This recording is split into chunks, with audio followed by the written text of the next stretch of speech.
Episode of Just Us Guys. You know, it's between good friends with better takes and better bets, and you know what? We're on a hot streak except someone, but you'll find out later on about all of that. I want to welcome in Cal, Evan, Cade. You know, this is our third episode now. Hi, everybody. How are you? How was your day? It's almost a routine. It's good. We're getting there. We're getting there.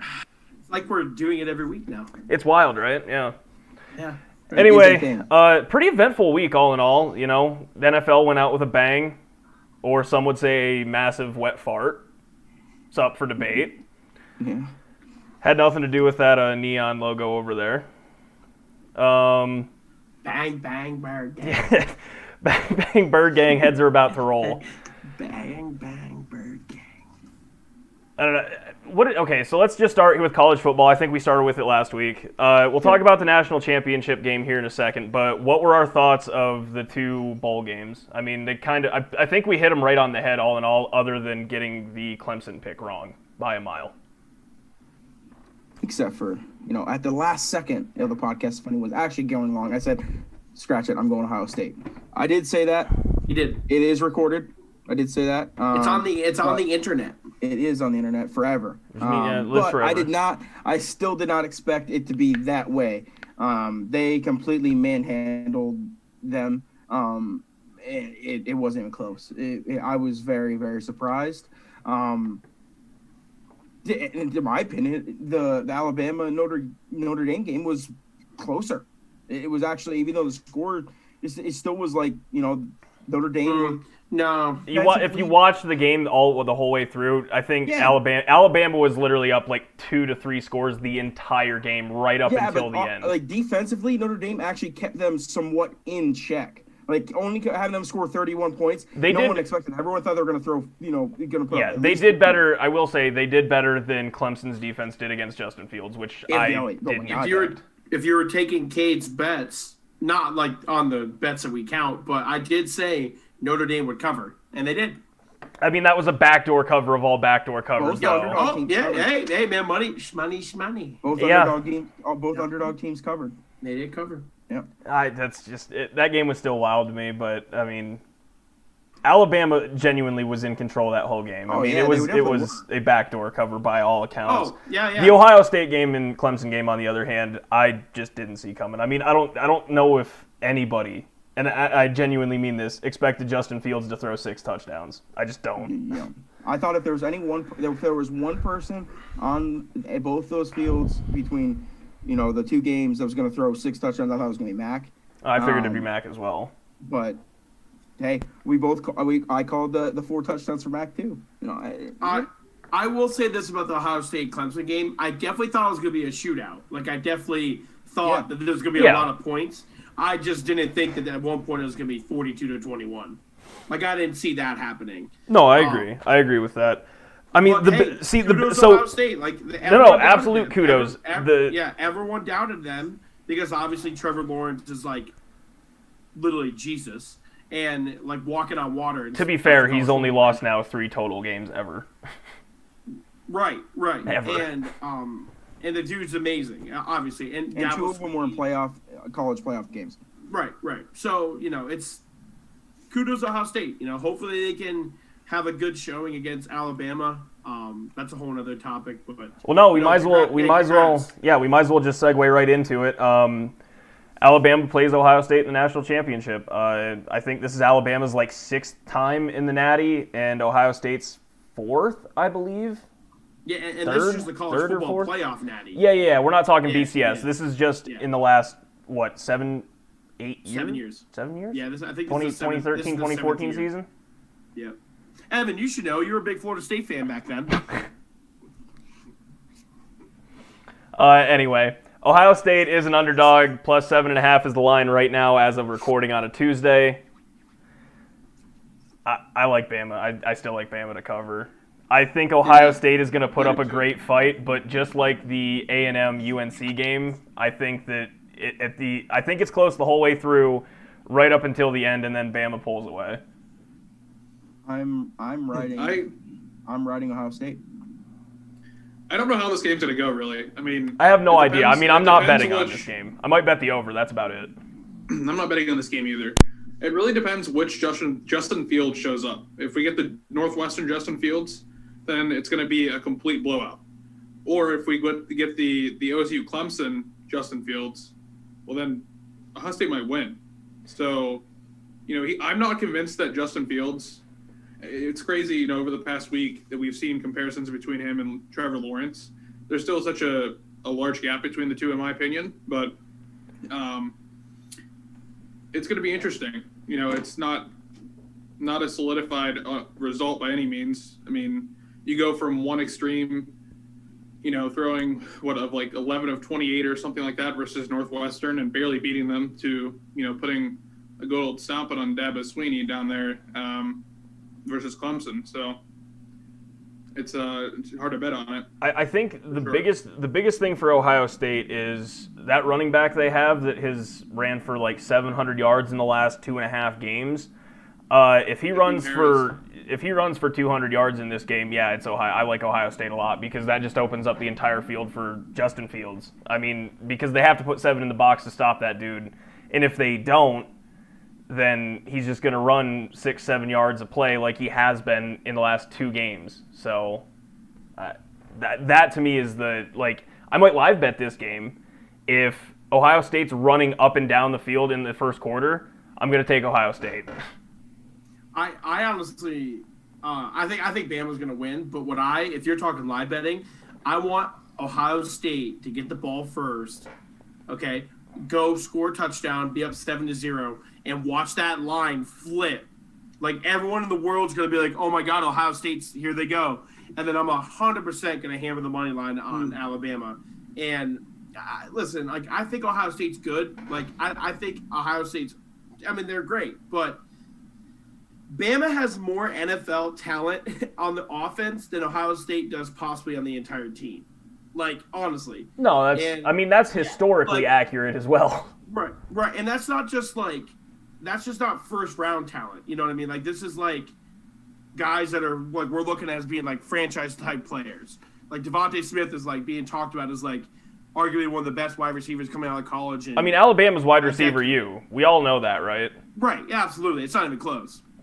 Calvin Ridley, Jerry Jeudy, CeeDee Lamb was Oklahoma. Julio Jones, I can go. These are just off the top of my head. I can go down a list. And LSU's in that conversation too, but Devontae Smith just won the Heisman. He did. Yeah, I was going to say that. I didn't want to interrupt, but yeah, I was watching. He just won. But yeah, I think Bama. I just hope for a betting purpose, I hope that Ohio State comes out, literally scores touchdown, punt. If I see touchdown and then punt by Alabama, I might unload the mortgage on Alabama because I just think the line's going to flip so fast. I'm going to be the 1 out of 3, and I'm taking Ohio State. Hungry Dog runs faster. They're the team coming in that everyone's obviously going against. They did it last week, and they showed that, hey, we're legit. We're still, we only played 6 games, but we're still here. And Justin Fields played one of the gutsiest performances we've ever seen in any sport. I thought when he got hit on the call, heard around the world. It was trash targeting, but yeah, he got smacked. We all said it. We're on in an Xbox Live party talking about it, and we thought hit lower. He broke 5 ribs. No, I thought he was dead. Yeah, we thought he was done. The game was over right there. We thought, it was it, over with. But he came back and did what he did. I just feel like that momentum they got going into the next game, it catapults. I'm personally going to bet on this game, and I'm taking plus 7.5 all day. Not money line? I think I was probably going to take money line there, plus 22. At 220 right now. It's not a bad bet. Plus 235 live right now. Oh, is it switching? Yeah, it's now Ohio plus 8.5. Yeah, I'm taking that. That's a lot of points. 100%, I'm taking that. That's why I'm saying that's a lot of State points. Goes out and scores a touchdown quick, it's going to make that line go from 8.5 to maybe minus or even plus 2. And then I'll easily hammer the. They just showed for the. I know we're gonna get into the Heisman talk after this, but they just showed a stat on here that he's the 3rd player from Alabama to win the Heisman Trophy. They haven't had a quarterback win that trophy.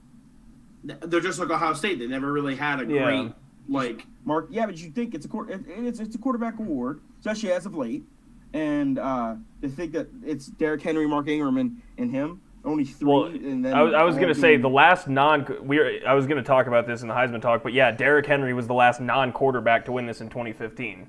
Yeah. Unbelievable player in college, man. He was a freak. Well, yeah, I mean, do you see him? Like, Yeah, where's my he's pen? scary. He was scary. I mean, yeah, he's 6'4" and like 245 when linemen are 6'4", 220. Yeah. Right. Like, I mean, there's a difference there. Yeah, but I for me, I'm taking. I mean, I'll be honest, the 8.5 looks real tempting right now. Yeah. Yeah, that's a good bet. For a The bet, 8.5. that's a really good pregame bet. It's 8.5. really tempting. It's still 74.5. It's still 74.5 for the over-under. Yeah, which I take back. I'm not even touching the over/under on this game. I don't think that's a ton of points. God. That's a college basketball game. That's a Half. ton of points. Oh my God. So yeah, I might just avoid that game all in all. I might just watch it and enjoy it, and whoever wins, wins. I don't know though.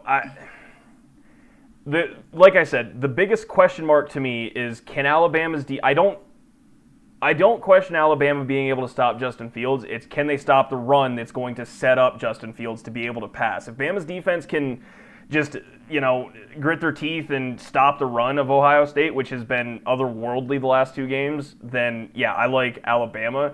If Alabama can't stop the run, Ohio State's going to run away with it just like they did against Clemson, honestly. To me, that is the game right there. It's like a team playing the Titans. Like, if you can stop Derrick Henry, you can win the game. If Bama can stop Ohio State's run game, I think that Bama can win the game. If not, I like Ohio State. Especially at plus 8.5. So who are you taking, though, straight up? If you had a gun to my head right now, I'm taking Alabama money line. There we go. Okay.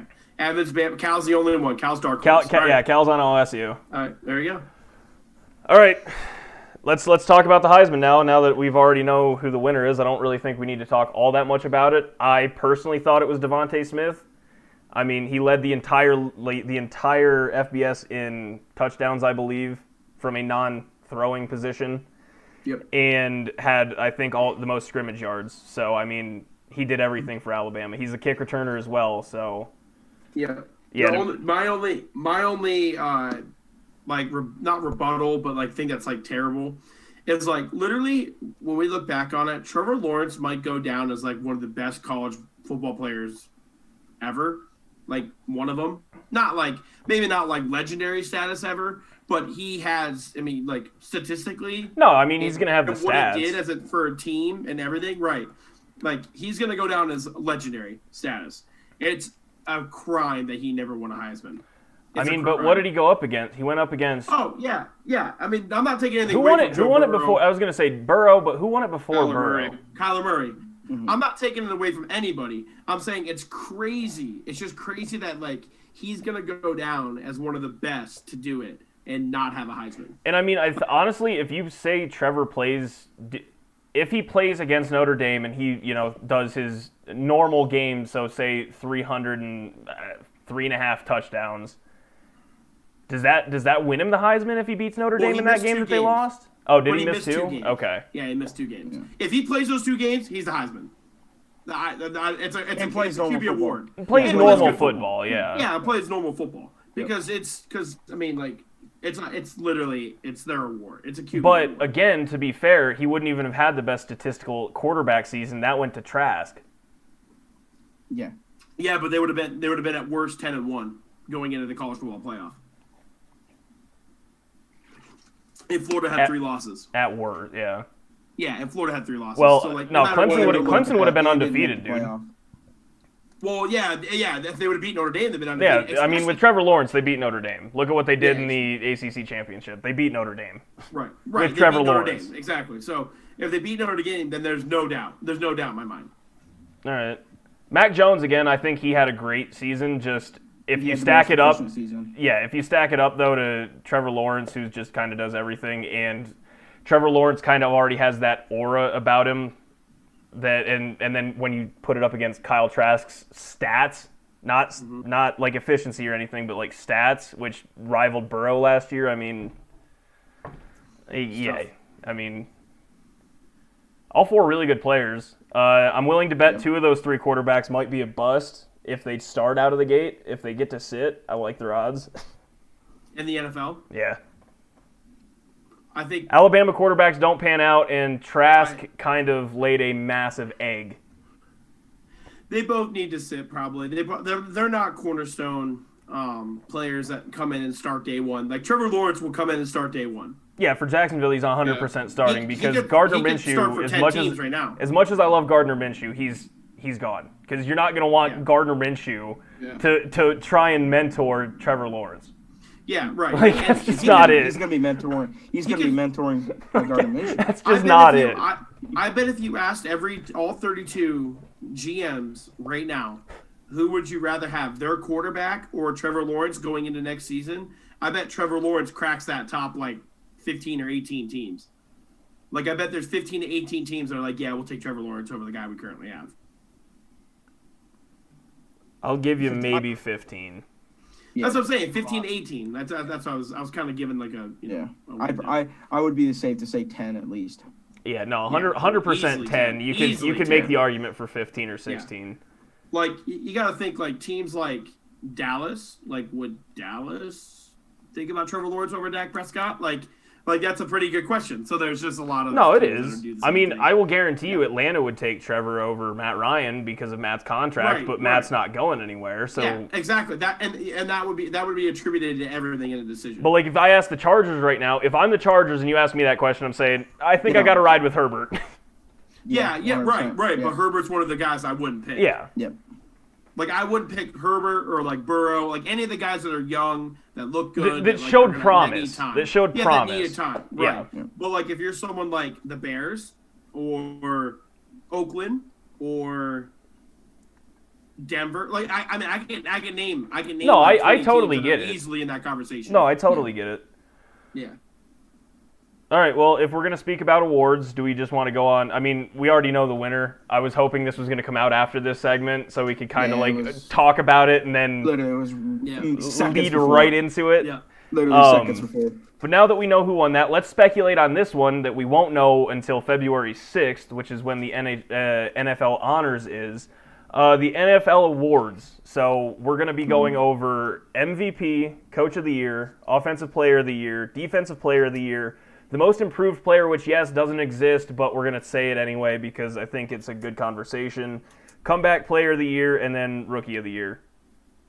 We good with that? We have an idea? For the Rookie of the Year, is it both? There's an Offensive Rookie of the Year and a Defensive Rookie of the Year, correct? Yes, there is. Yeah, I just have Rookie of the Year. We can do both, though. Okay. Yep. I mean, the Defensive Rookie of the Year is probably going to be pretty easy. Yeah, Defensive Rookie of the Year, I think, is consensus. I would, yeah. Yeah. My offensive is probably not, but no, mine isn't either. Probably. I mean, the offensive one, it's going to go. I think. I think there's like three possible people, but I think it's really a two-person race, in my opinion. 100%. Yep. Defensive though, yeah. I mean, yeah. All right. Go ahead, Evan. Go ahead. Let's have Evan start. For all the listeners, Evan's been pretty quiet because he had yet again another technical difficulty, third week in a row. His computer crashed right before we were about to hit record, so he's kind of upset. He lost all of his notes, so for this episode, so he's going off the cuff, and that's why he's been pretty quiet. It's been pretty quiet. Also, so I had all of these planned out with some stats and everything. Do apologize. Obviously, MVP. I think all four of us are going to say Aaron Rodgers. Again, I don't really. It's 48-5, 4,300 yards or so. Don't quote me on that number. Okay, no. You said the 48-5. Okay, good. 51-5 total those touchdowns. I'm not counting rushing touchdowns. Just passing. Coach of the Year. I have Kevin Stefanski, and I'll tell you why. Over the past 4 years, the Browns were 0-16, 7-8-1, 6-10. We talked about the big bust year last year, and now 11-5, and have made the playoffs for the first time in 20 years, since 2002. Dog, I was 6. Yeah. So no, I think just the amount of coaches that have come into the Browns organization and have failed. I think Kevin Stefanski.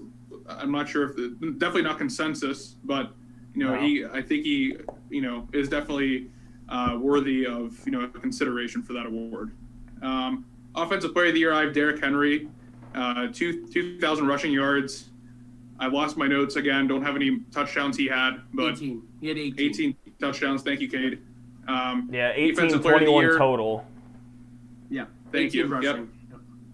Yep. Defensive Player of the Year, going to go with my boy T.J. Watt.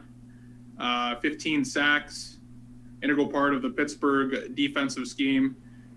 Just causes a nightmare for each team that we play, and we'll go with him. Rookie of the Year, I only have one choice here. I had Justin Herbert. I believe he was 31-10 on the year, just passing touchdowns, 4,300 yards, broke the rookie touchdown over Baker. Definitely, I don't think he played the full season either. No, Is that right? He didn't play like 3.5 games, I think. Yeah, so could have potentially thrown over 40 touchdowns. That would have been pretty crazy as a rookie. Definitely some upside there in Los Angeles. I don't have Comeback Player of the Year. Most improved, I had Josh Allen down, comparative to what he did last year, and now being considered an MVP candidate right behind Rodgers. The stuff that he did this year to lead the Bills to being number one in the power rankings. His statistics speak for themselves. Obviously, Rodgers is still the MVP. A little bit more of an impressive season, but watch out for the Bills in the playoffs. They're really hot right now. 56 points on Miami, who was, once considered a really, really good defense. Came into that game the number one scoring defense in the entire league. 56 points. Josh Allen without. Who did he play with Stephon Diggs that game or no? No, Diggs played. The first half. Okay. Yeah, Diggs, him. They ran starters first half. Their whole team, that whole Bills team ran all over them. Josh Allen only played the first half. No, I don't know what happened. Honestly, that game, I don't know what happened to the Dolphins, because even Matt Barkley came in and made them look like the old Dolphins. Yeah. You mean the typical? Who wants to go? Because I'll go if no one else wants to. I'll go. Right. I don't. You got it, Cal. I hate you. MVP. Aaron Rodgers is the MVP of this year. Now I will say, I have a top four. I went Aaron Rodgers 1, Josh Allen 2, Derrick Henry 3, Patrick Mahomes 4. Josh Allen had a great year. It's one of those things where he was in the shadow of Aaron Rodgers this year. Aaron Rodgers that's literally been Russell Wilson's entire career, and people are on 100%. Josh Allen. Look at him, and he started out like he was going to set records this season, and just kind of fizzled out. But definitely Aaron Rodgers is. I've had multiple conversations. We've had multiple conversations with people that are circle the wagon of the Buffalo Bills, and they're all Josh Allen. Here's his stats. I'm like, yes, he had more completions. But he threw it more. He had more yards. He threw it more. But Aaron Rodgers threw it less and had more touchdowns. Threw it less, was more efficient. Threw it less, completed more. 100%. He had literally 14 games with over 100 passer rating. That's bananas. Insane. Yeah, that's insane. The AFC definitely team-wise, record-wise, was stronger than NFC this year, but he still led them to the first round bye. Josh Allen didn't. But just to add to that, Green Bay beat the best teams in NFC as well. Yes, they did beat. So it's not like Green Bay didn't play anyone. They went to New Orleans and won. 100%. That's a huge game. 100%. Against playoff opponents that they faced in the season, both the Packers and the Bills, which again I hate wins as a stat for this, but I understand throwing them in there. They were both 3-2 against playoff teams. That's what I'm saying. They're very equal in that aspect. The Bills probably could have been the number one seed in the NFC. They were almost the number one seed in the AFC. 12-4, 13-3. I get it. Yeah, so it's definitely right there. And then Coach of the Year for me, I'm going with Sean McDermott. Yes, they were expected to do well. Yes, they were expected to win the division.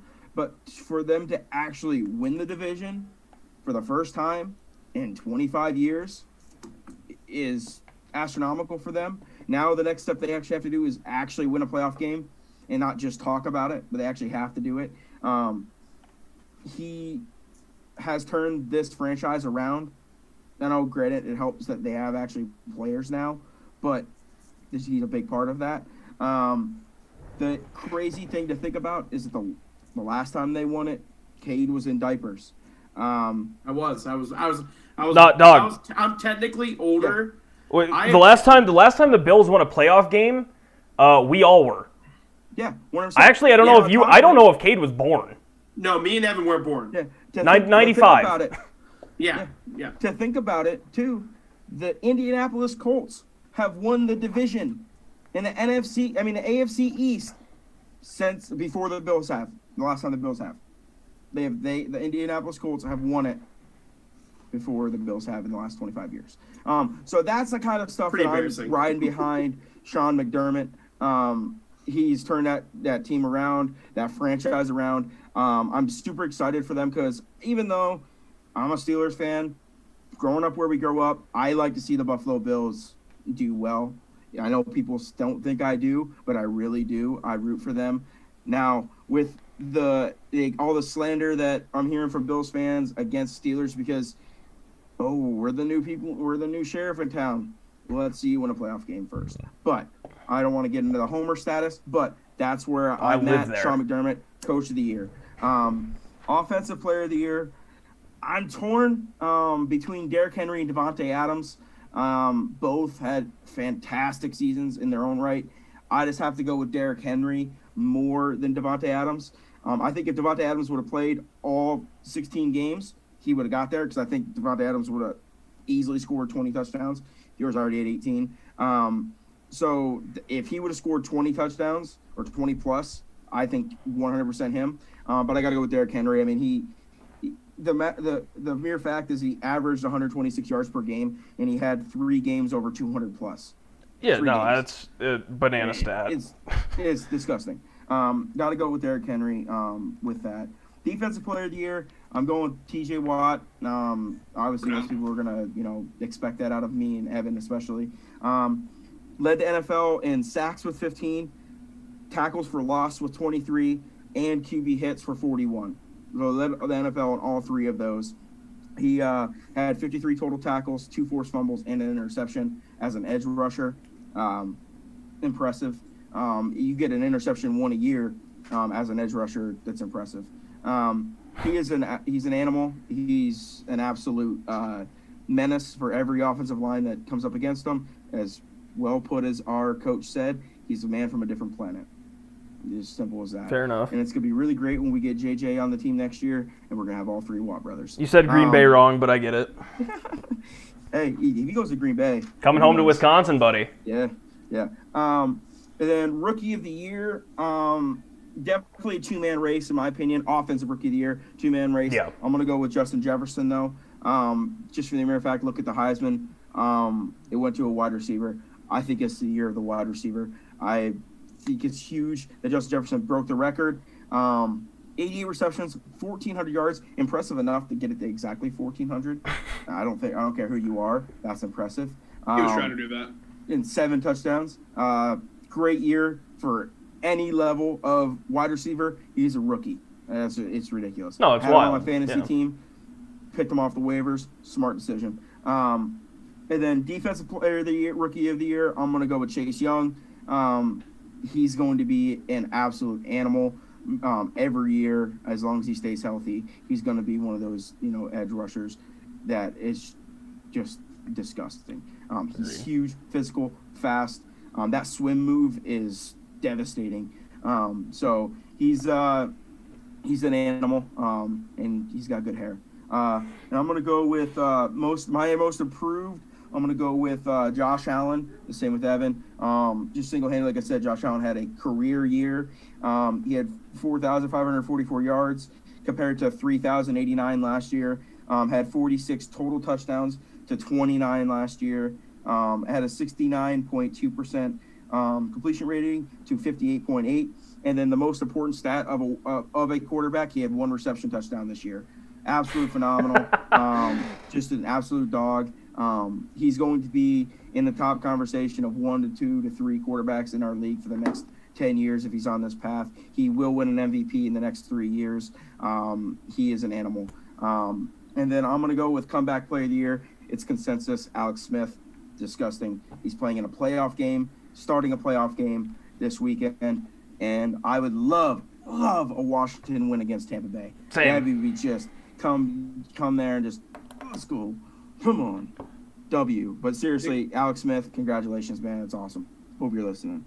All right, I'm going. I'm just going. Cal, I love the list. All right, MVP. If you can't tell because you're blind or listening right now, it's Aaron Rodgers. I'm wearing an Aaron Rodgers jersey.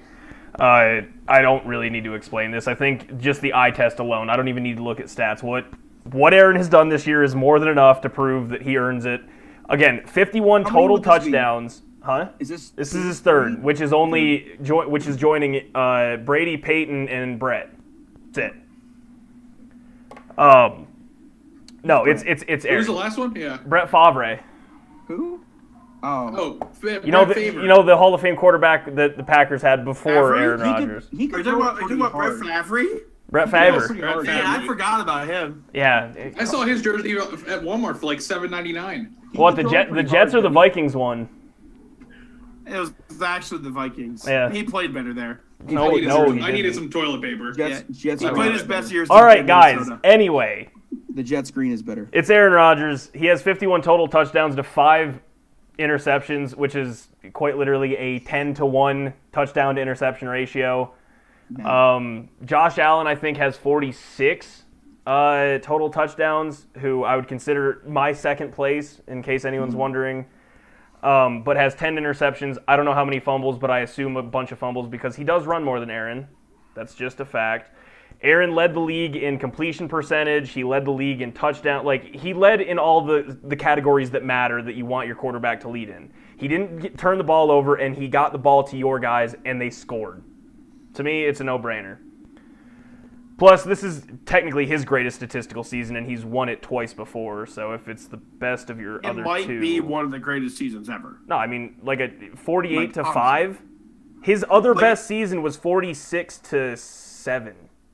Yeah, but everyone went nuts over Pat Mahomes throwing 50 TDs, but Pat Mahomes still had 12 interceptions. No, that's what I'm saying. 48-5 is bananas. So 48-5 is ridiculous. Yeah, and throwing over 4,000 yards. And he had, 3 in one game? What? Against Tampa Bay? Yeah, he did. No, he had 2. 3 in one game. 2. Yeah, 2. I think he had 3, Ty. I think it was 3 in that game. It Wasn't was Packers 2. rolled that game, too. Yeah, they went up 10-0, and then it went sideways. Okay, keep going. You're good. But anyway, no, it was one against Tennessee as that's well. A more impressive, that's a more and impressive there was one in somewhere else. But yeah, it was only 2 against Tampa Bay. Okay. Because he didn't have a passing touchdown. Only game all season he didn't have a passing touchdown, but he had a rushing touchdown because reasons. You owe me money for a first touchdown score. My coach of the year, and I'm a homer. It's Matt LaFleur. The dude is 26-6 in his first 2 seasons. And yeah, he's got the MVP, sure, but that is one of the greatest lines of any coach ever to start their career, ever. And I'm talking the history of the NFL from 60 on. Dude got nothing last year. He just went 13-3 for the second year in a row. But I know it's not going to be Matt LaFleur because you can't give it to the MVP and Coach of the Year. So, yeah, it's probably Stefanski because the Browns made the playoffs for the first time in 18 years. So far, the 3 coaches that we named, they were in my top 3. Yeah, I mean, those are my top 3 because the Bills, again, similar to the Browns, have had a track record of failure, and now it's we're on a consistent upswing here. That's 3 straight years. You're making the playoffs. Every year's gotten better. What's happening? Yeah. Although I do think Buffalo takes a step back next year because they are 100% losing their offensive coordinator. I think that's going to happen because he's gone. He's going to be a coach somewhere. My offensive player of the year is Devontae Adams. I don't care. I'm a homer. I think what he did in 13 and a half games and still competing with the top receivers in the NFL that played 16 games speaks to itself. If it's not Devontae, which it won't be, it's going to be Derrick Henry. I'm aware of that, but I don't care. I'm a homer. It's Devontae Adams. 18 touchdowns in 13 and a half games. 1,374 yards in 13 and a half games. For reference, Stephon Diggs was first in the NFL. Played a full 16 games. You know what? I'll give him 15.5 games because he didn't play the second half of the Dolphins.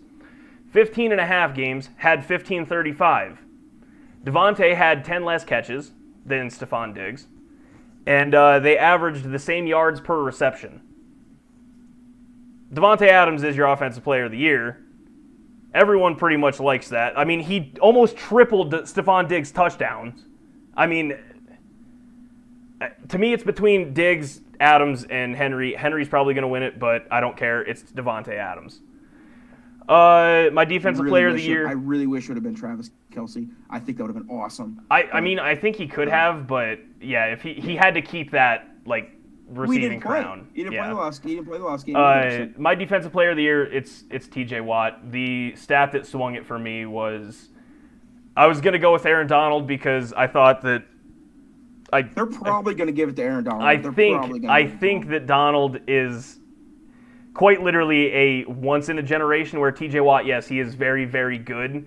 I think Aaron Donald is. We might never see another freak like Aaron Donald, like a Lawrence Taylor or something. He's the best player in the NFL, in my opinion. He's the best player in the NFL. He's an animal. T.J. Watt, though, gets it this season. T.J. played 144 less snaps than Aaron Donald.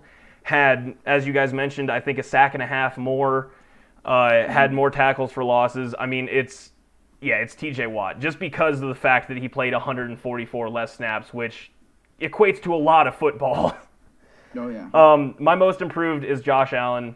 If any of us three in the year, 3 years ago, I can do math, 2017, 2018, when Josh was drafted, if we say, hey, Josh Allen's going to be compared to Aaron Rodgers in 3 years, we say, no way. Bills fans were booing. Bills fans were booing. There's just no shot. Yep. So they were booing him. I'm still laughing now. Yeah, but it's Josh Allen. I mean, the dude has taken quite literally a step every single year since he came into the league. Mm-hmm. It's hard to really argue with that. And yeah, no, Cal, I do agree with you. He's maybe not three. Yeah. Man, he might win it next year, honestly. But yeah, Josh is winning an MVP in the near future. Yeah. My comeback player of the year is Alex Smith. I mean, the dude was told that he could possibly die because of an infection from the broken bone, and is now playing football again. And without him, the football team isn't in the playoffs. They might be the number 1 overall pick. He's the only reason they did anything, honestly. I mean, their defense, by all accounts, top 10 defense. Their defense is phenomenal. But look at what the other 3 quarterbacks did for that team, and then compare that to what they do under Alex Smith. They win games. So yeah, it's Alex Smith. Honestly, rename the award the Alex Smith Comeback Player of the Year once he retires. They're talking about it. Once he retires, name it after Alex Smith because it's a legitimate. It's insane. Story. Yeah. My Offensive Rookie of the Year, Cal, you said it. To me, it's Justin Jefferson. If you break the rookie receiving record and your own franchise record, which is held by Randy Moss, yeah, I loved Herbert, but if we're gonna hold Devontae Adams and Derrick Henry to the same standards as the Rookie of the Year, then sorry, Herbert, you didn't play the full season. You can't win it, bud. So, yeah, that's where I'm coming from. I think it could go to either one. I mean, I'm cool with co-Rookie of the Years. Defensive-wise, though, yeah, it's Chase Young. I mean, he is the heart and soul of that team. He was already named captain after Dwayne Haskins lost his captain status and got cut from the team. So, yeah, it's Chase Young. He's already the vocal leader of that defense. He's going to continue to be that vocal leader. Him mic'd up is one of the most hilarious things in the NFL. Oh, and I love the fact that he called out Tom Brady and said, "I want Brady." Yeah. Love that. Yeah. Yeah, that was all of mine. That was all of mine. All right. So my list is, I mean, it's pretty straightforward. Everyone pretty much already said everyone I like. I think Rodgers MVP. I don't even need to go over why. No, I think we all covered that. It's like I don't have to. If I say Aaron Rodgers MVP, you just know why. My Coach of the Year is a little bit different. Mine is Brian Flores. B-Flow is another really good choice. Okay, so the reason why I did it, and this is why I did it, and I wrote this down. The Browns were projected 9.5 wins, and they got 11. Okay, the Bills were projected 10.5, and they got 13. That's a pretty good jump. But the Dolphins were projected 5.5 wins, and they got 10. They went 10-6. They were literally said that, they're going to have another rebuilding year. And then next year, like the following year is the year they'll start to compete and for a playoff spot. And they completely shut everybody up. I mean, they had the best defense in the NFL. For a team that was a year ago was listed as one of the worst in the history of the game, they end up having the number one scoring defense coming into Week 17. That's crazy. Nobody flips that quick. So I have Brian Flores. Not saying you guys are wrong, but that's just... No, I like B-Flow as a pick, dude. He's instilled a culture down there, and on top of it, he might be the most successful Belichick pupil, honestly. He's probably, honestly... who else are we going off of? One of the Ryans who, fair enough. Well, Joe Judge is only coached for 1 year. I'm not going to say I'm not 6 even... to 10. No. Yeah. I said he's only coached for 1 year. So, anyway, you got to give him some time there, bud. All right. Anyways. Bill O'Brien, nah. My offensive player of the year is Derrick Henry, and the reason why I chose Derrick Henry is because the NFL is a QB passing league. It's just so pass heavy. And for a guy to average 126 yards per game, score 18 touchdowns on the ground, over 2,000 yards, that's so impressive to me because it's just a league where the spread it out, throw the ball 40 to 50 times a game is more relevant than ever. And this dude literally just broke 2,000 yards. He's one of 8 players to do it? 95% of the offense in the NFL is a focal point is the quarterback. Their focal point is the 95. It's probably 31 out of 32, and the only team. The biggest thing for the Titans right now though is they locked Derrick Henry down, and they're only paying their, by all accounts, Ryan Tannehill is their franchise quarterback. Because he complements Henry perfectly. He can throw a semi-accurate ball, but he's also mobile enough to move around. Exactly. They're only paying him $20 million a year. So very good. Either way, no matter what, that's just how I look at it. When I made these picks, I was looking at expectation versus reality, and that's why I chose him because it's a league that goes against running backs. No, and I said, I'm a homer, so I was picking Devontae the whole way. Yeah, perfectly fine. My defensive player of the year was T.J. Watt. I think it's pretty obvious. I mean, he's had years where he was a candidate. This year, he probably should overtake it. And I think Ty said, Aaron Donald, I think who should be second is Xavier Howard. No, Xavier Howard was going to be someone that I was going to bring him up because he had, I think, 9 takeaways himself. 10 picks. He had 10 picks. 10 picks. He's the first player since Cromartie in 2007 to have 10 picks. Dude, Antonio Cromartie was a dog. 2 guys at 9. I think there was 2 guys at 9. Dude, 10 is crazy though. Honestly, I will not be surprised, guys. I'm telling you right now. I'm just gonna say it. I will not be surprised if Xavier Howard gets it. Oh yeah, me either. No, I won't either because the cornerback is a way flashier position. Well, and on top of it, TJ didn't play the last game. Well, not just that, but he was averaging. He averaged a sack a game. He was going to get another one, most likely. Right, but let's also be honest. If the Dolphins pretty much were the number one scoring defense for 16 weeks of the year, he's the best player on the best defense. So it's just another argument. Well, no, that's why best defense, but that's why usually they are because they're taking the ball away. But you are correct, Cal. Right. Gilmore got it last year, and he was the best player on the Patriots defense last year. So, typically... And the Patriots defense might have been the best defense in the league. No, the Patriots are all around. They only gave up 180 points last year, total. Yeah, right, exactly. My rookie of the year was Justin Jefferson. I don't need to tell you why. The dude's an animal. He's going to be very good. Hopefully he can keep it up because he's definitely one of those guys that you can root for. And also, I love guys from small market teams.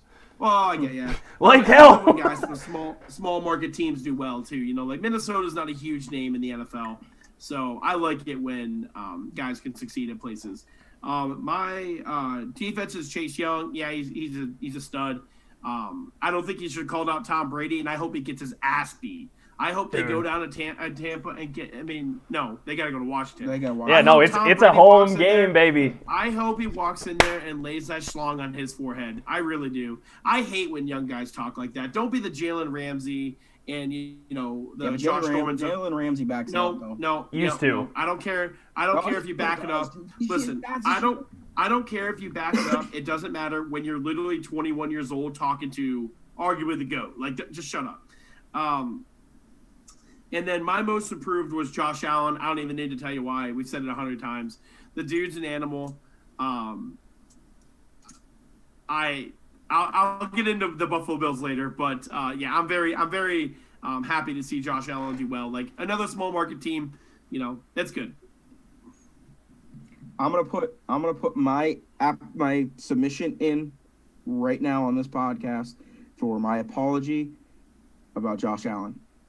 I've seen it around the memes on Twitter and everything of your official apology of Josh Allen. When I used to say he couldn't hit a broadside of a barn. He couldn't, though. He only threw it. He only can throw it 60 yards. He could, though. He can do. But it wasn't. You were wrong. Anyone that said that wasn't wrong. But I apologize. The dude is an animal. And like I said, he's got my love. But Bills fans, just hit a break. Just take a step back. It's Aaron's year, man. Guys, don't get me started about the Buffalo Bills right now. Don't do it. It's Aaron's year. I don't want to do it. I don't want to do it. We're going over. No, we're hopping right into the wild card games. And the Colts Bills are the first game. Can I keep going? Yeah, just let it rip. Yeah, Colts Bills wild card game topic now. This is for every Bills fan that's going to listen to this podcast. Please, everyone sit there and just be like, okay, we went 13-3. That is awesome. We're so good. Like, our team is firing on all cylinders. It's amazing. But you know who went 15-1 and then got their ass beat in the Super Bowl? Carolina. You can be really good for 1 year. It is possible to only be good for 1 year. Do not talk to me as if the Buffalo Bills are set up for success for the next 10. Do not talk to me like the Buffalo Bills have done anything in the last 3 years. They've made the playoffs. Like, congrats. You did Evan, let me ask you this. When the Pittsburgh Steelers won a division, what did you do? I mean, it's expected. Yeah, it's nothing expected. really new for us. Yeah. Is it expected? Ty, when the Packers won a division, Yes. Is that expected? Yeah, no, I mean it's goal one at the beginning. It's actually wild. Okay. It's actually wild how close the Packers and Steelers trajectory have been. Like, we both had like a couple of down years, and then it's like, no, I mean, we expect to win. Like, this is an expectation every year. Is like, okay, you guys locked this thing up by like week 13, and then we just kind of dick around. Those two are the top 5 organizations in the NFL. Wake up August 1st and say, we got the division in January. Right? Like, that's what. Like, I mean, the Steelers wake up and say, Bills all right.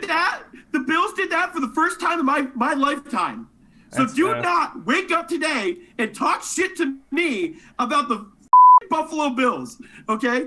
Win a playoff game. Okay? Do something. Do anything other than win a division, and then we'll talk. Okay? I am not going to sit here and hear it. I am tired of them. Win a game. If you win a game, I will sit here next Tuesday. And this is going to be a good one this week. Yeah. A good one. This is going to be the best. This is the best game of the weekend, in my opinion. If you win the game, I'll sit here Tuesday and I'll say, okay, step 1, you actually did something relevant in the NFL in the last 25 years. No, they're on to the divisional round since the first time most of us were born.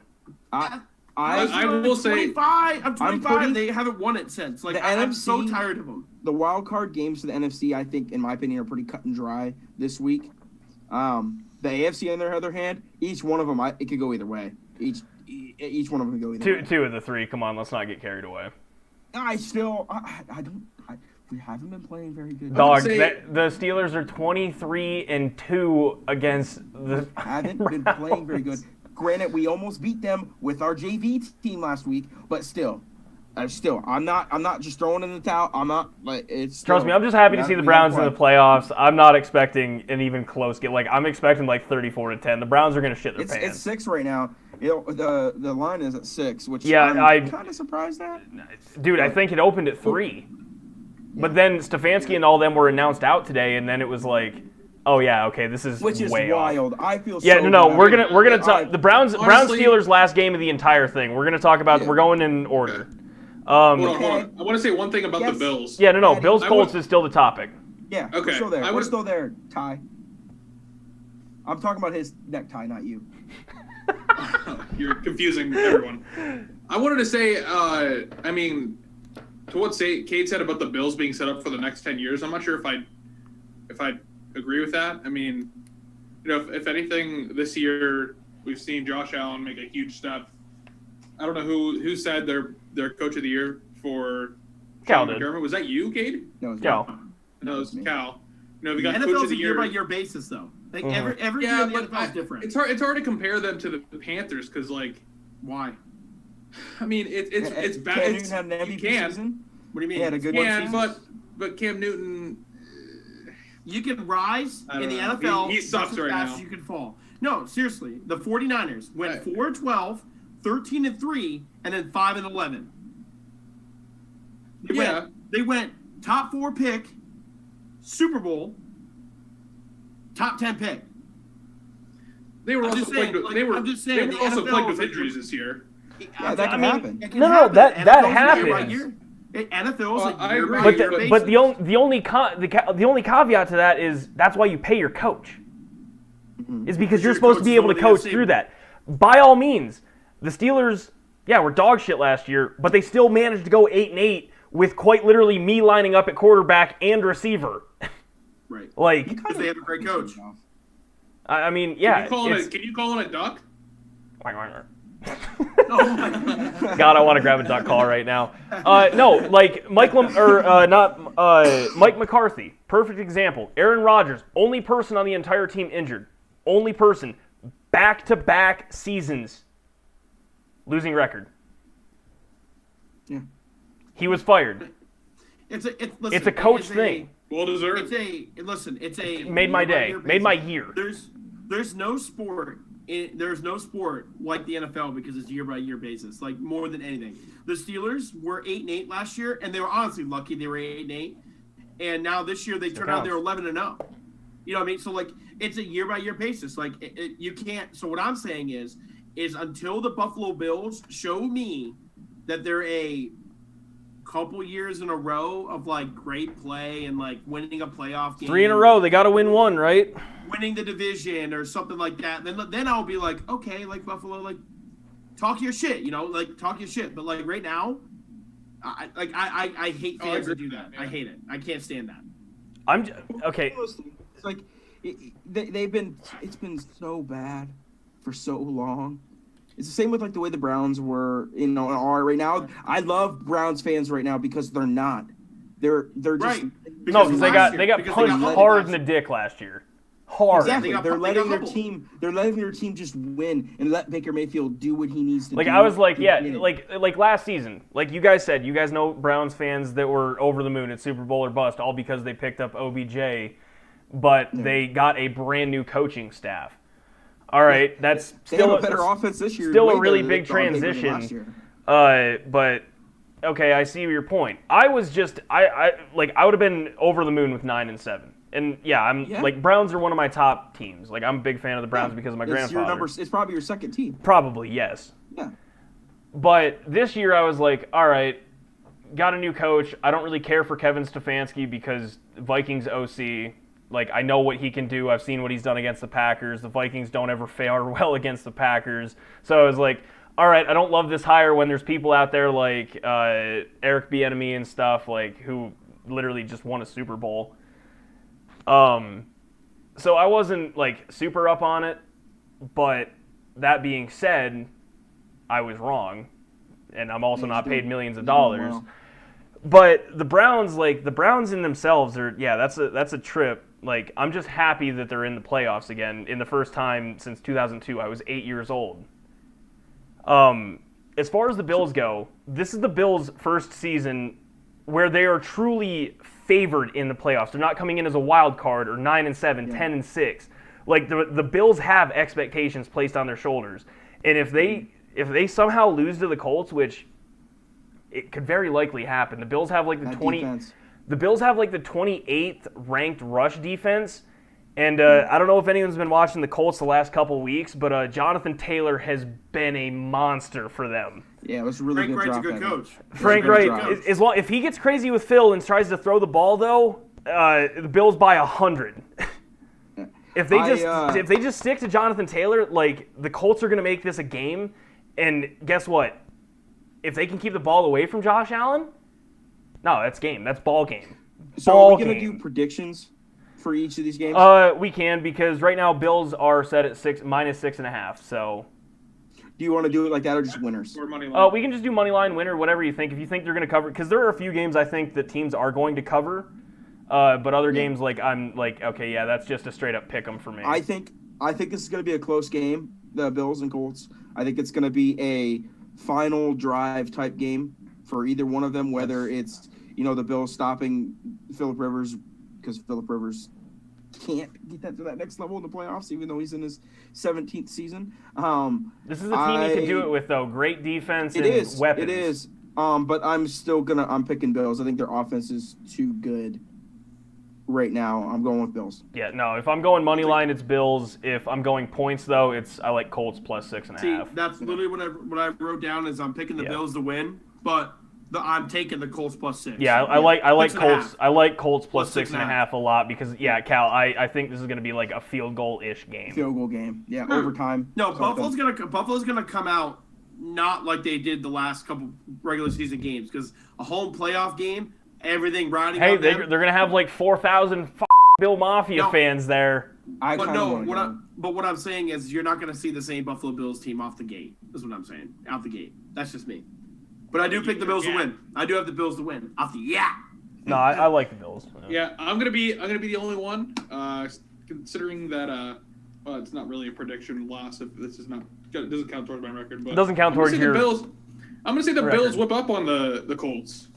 Normally I'd be like, well, the Colts have a really good defense.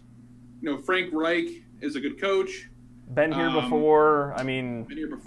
Won a Super Bowl. However, the Bills just put up 56 points on the best defense in the league, so that doesn't really serve relevant to me anymore. I feel like they can do it versus anyone. They're going to have all their players. I know there's probably going to be some jitters, but, man, if the Bills get going, they're up there with KC with how explosive they are. Bills get going. The Bills are hard to stop. I just think that the Colts are going to be able to hold the ball. That's my thing, is I think the Colts are going to be able to, have 8-10-minute possessions on offense and just kind of keep those boys on the sidelines where they got to stretch out before every, series. I don't think it's going to be a bang-bang, back-and-forth shootout. I think Colts hold the ball. Calm down. Mm-hmm. What's game 2? Game 2 is Rams at Seahawks. Seahawks are -4. It's a division game. I'm just avoiding this. I don't like it. Although Seattle, I have to say this. I already took Seattle at $20, -4. Is Jared Goff playing? Does anyone know? Goff's done, dude. He got screws in his hand. It's going to be Jared Wofford or whatever his name is. Right. Yeah. Let me put if Seahawks are -4 with some scrub off the bench, let me put the entire effing house on Seattle. Seattle. When I took my notes down at about 3:00 today, Seattle was -4. That's what I put my bet in on because Goff's not playing. Goff status still uncertain. Dog, think they have he has Evan. He just got got 3 screws in his thumb 3 days before the game last week. So it's going to be 10 days since he got screws in his thumb. You guys ever try to throw a football with 4 fingers on your right hand? Yeah, I watched Brett Favre do it. Brett Favre did it with a big-ass cast on his hand, and guess what? He never missed a game, but this is Brett Favre. He played with a broken thumb. He didn't get it surgically repaired like Jared Goff did. Yeah. I think Jared Goff, is not anywhere near Brett Favre, and he's going to need all 4 fingers and a thumb. Jared Goff is a rich man's Tom Brady. I'm single betting that. I'm single betting. What do you say? Jared Goff is a rich man's Tom Brady. He's better than Brady in quite literally every aspect, but still needs the offense to function around him. He can't just win a game. Yeah, Seahawks still -4. Yeah, it's Seahawks. It's Seahawks. Seahawks. Yeah, it's Seahawks. Next game is Tampa Bay. The Tampa Bay Q Gronkaneers at the Washington football team. The football team is +8.5. I hope. That's a big bet. I'm saying these NFC. I hope Tom Brady lays games some nuts on him. These NFC games are pretty cut and dry. I don't see it though. Tom Brady has struggled every single game where there's pressure in his face. Packers got no pressure. They won 38-10. Every other game that is pressured on Tom Brady, he has a bad game. Everyone's high on the Bucs right now because they just played like 4 straight bad teams in a row, and they're like, "Oh, Tom's all the way back. Like Ravens he's ready. too. He's ready." Yeah, same thing as the Ravens. Trust me, that's one of my things. Like, When's the last time Tom Brady played in a away playoff game? Woo! That's hold on. That's Super a Bowl. stat. Super Bowl. You can't count Super Bowl. Do you have it, Cal? Do you have the stat No, already? I'm honestly asking. Yeah. It's got to be since like 2014, It's been a long time. maybe even less. Trucker. Hold on a second. Nope, they played in Kansas City in the 2019 AFC Championship game. and D Ford's And they lost. dumbass lined up offsides. No, they win that. Yep. Nah. Yeah, The, they Pa- won. the Patriots won. Patriots won. That's Patriots what. Yeah, that was. And they won the Super Bowl that year. Yeah. Yeah, no. D Ford's dumbass lined So up it wasn't offside. as good of a stat as I was hoping, but still, he doesn't play very many away playoffs. I think historically that you're 100% correct. The other thing is Tom Brady's 0-4 in primetime games and not 1 o'clock games this year. This is not a primetime game. This is at like 6 o'clock at night. I don't know. Prime time. Well, they played one in 2015 No, I'm saying that's primetime. versus, Oh, okay. versus the Broncos and lost. Yeah, there's two things. Amen. Tom Brady this season sucks in primetime and sucks under pressure. And guess what Washington's quite literal only strong suit is? It's pressure. Their defense is good all around. Like their defense is solid. The biggest question is Is just Mike Evans playing? it's just Alex. Like I think I don't know what the over I under don't is think for he this is. game, but I do believe Alex Smith isn't playing. No, Mike Evans. Oh yeah, no, Mike Evans is definitely done. He's I out. think he's got like a bone bruise or something they're calling it, but like he definitely blew something up in his knee. Well, he's not ruled out. Yeah, okay, David so- Time said if Mike Evans can't go Saturday, don't expect Godwin to break the news. Yeah. My thing That's is the headline. it's That's a professional headline. again, this comes down to I think Washington's defense will be just fine against their offense, especially if Mike Evans is out, because that only leaves like 6 All-Pro options for Tom Brady, because it's not a Like super Hall of team or Fame anything. options. It's not a super team or anything, but hey, he's 43 and threw for 4,000 yards. He's really good at football. Even though it's quite literally a Madden created team. It is. It's Their defense is insane. so good too. Their No, defense is so that's good, my too. biggest question mark is can Alex Smith and their offense with Terry McLaurin Like, and Gibson I- score on Tampa Bay? That's the only See, question. like the thing is, the way that I look at this, like how Ty's looking at it, is the plus 8.5 looks like a good bet, but the Bucks are winning the game. Like I don't think the Bucks are not going to win the game. Yeah. What's the money line? I'm betting Washington. Oh my god! It's Throw got to $5 on be. it. It's $5 got to you're be gonna plus get it. 200 some. It's got to be plus. No, 200 I'm sure it's a stupid number, like Yeah. an actual stupid number. No, I think that it comes down to can Alex Smith outscore Tom Brady in a game against the defenses they're playing? And no, my answer is no. I think that the secondary of Tampa is too good, and Terry McLaurin is a stud, and I respect him a lot. I don't think he's going to be able to do much against the whatever defense Tampa It's going to come down to runs. running the ball because that's what Washington's got to do. Washington's got to run the ball effectively. No, if they can't run for 250 yards as a balls. team, yeah, but if they can't run for 250 and they can just like drop like 7 people into coverage, like if Tom goes out and gets up early like 14 zip, Tampa Bay is scoring like 34 or 42 points, and the Game over. Redskins football team are scoring like 10. Yeah. I just that is going to be the deciding factor. If the football team's defense comes out and can get some serious stops, then it's a game. They need football team needs to score defensive touchdowns. Only way they win. Yep. Only way, or they get a turnover at like the two 10-yard turnovers. line in. Yeah. 2 turnovers. What's the next game? Next game, we're moving on to Sunday. By the way, in case everyone wasn't aware, one of these games each day are going to be on Nickelodeon, and they're going to have googly eyes, the slime zone, the whole The 9 Saints yards. game. The Saints game is on Saturday, I Is don't know it? what it's Sunday. No, Saints game Sunday. Yeah, Saints, Did we miss Saints a game is one of the games that is going to have it. Saints. Yeah, is the going to Saints have and it. Bears. Then It's that's the the Sunday game for it. Yeah. We missed. Yeah, we didn't talk about the Saints Bears, and I think that's the Saturday night game, I believe. Saturday No, it's afternoon. Sunday. Ravens at Titans is the first game up Sunday at 1 o'clock, 11 o'clock for me in Mountain best Time. game of the weekend. See, I think that it's no. I think it's Colts Bills. I think Colts Bills is the best game, honestly. No, that's fair. That's fair. I mean, these are quite literally like the pot calling the kettle black. Like this is just a like, hey, we run the ball. Hey, we also run the ball. Yeah. Titans right now are +3. I'm just gonna give you guys a sneak peek into my betting segment. I'm taking Titans money line. Titans at home. Derrick Henry. I like Titans a lot. I agree with Ty. I'm Titans all the way. Like I'm 100% Titans. If there's any team in the NFL that have been frauds, like legitimate frauds, over the last second half of the season, it's the no. Ravens. Like I'm saying the last Ravens. 2 years. Like I'm saying the last 2 years. A team that like, oh man, did you see their last 5 games? Yeah, well the Ravens' last 5 games were the Cowboys, the Giants, Jacksonville, Cincinnati, and Cleveland. That was their last 5 games. They played one playoff team. They played one playoff team. And that's Cleveland. One was arguably not a playoff team until they beat us by only 2 points last week. Right. Yeah, and no, they also I love played the the Titans. Browns when the Browns had no wide receivers. Yep. None. Quite literally, no. Like all 4 of us could have have played receiver for the Browns Yeah, that week. they didn't have any. I So would have that's- lined up.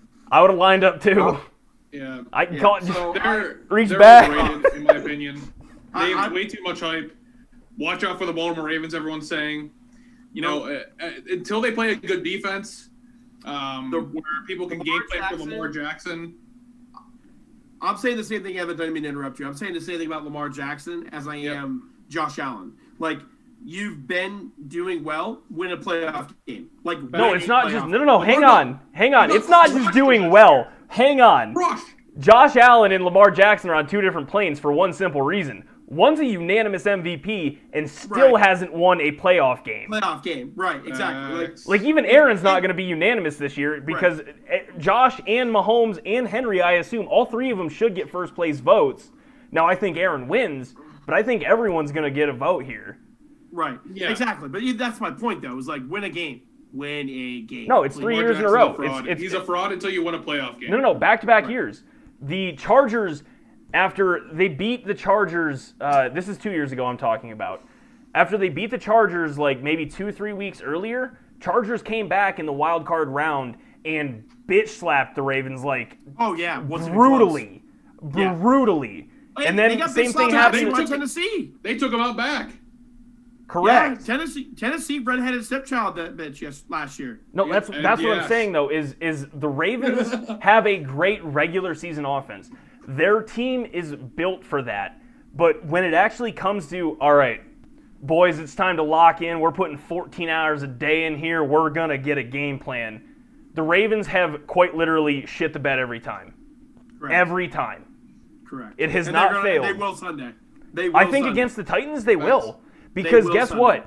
If I have to take Derrick Henry and Ryan Tannehill against J.K. Dobbins and Lamar Jackson, give me Tannehill and Henry every day of the week. Listen, this game is going to be a 17-10 mud bath.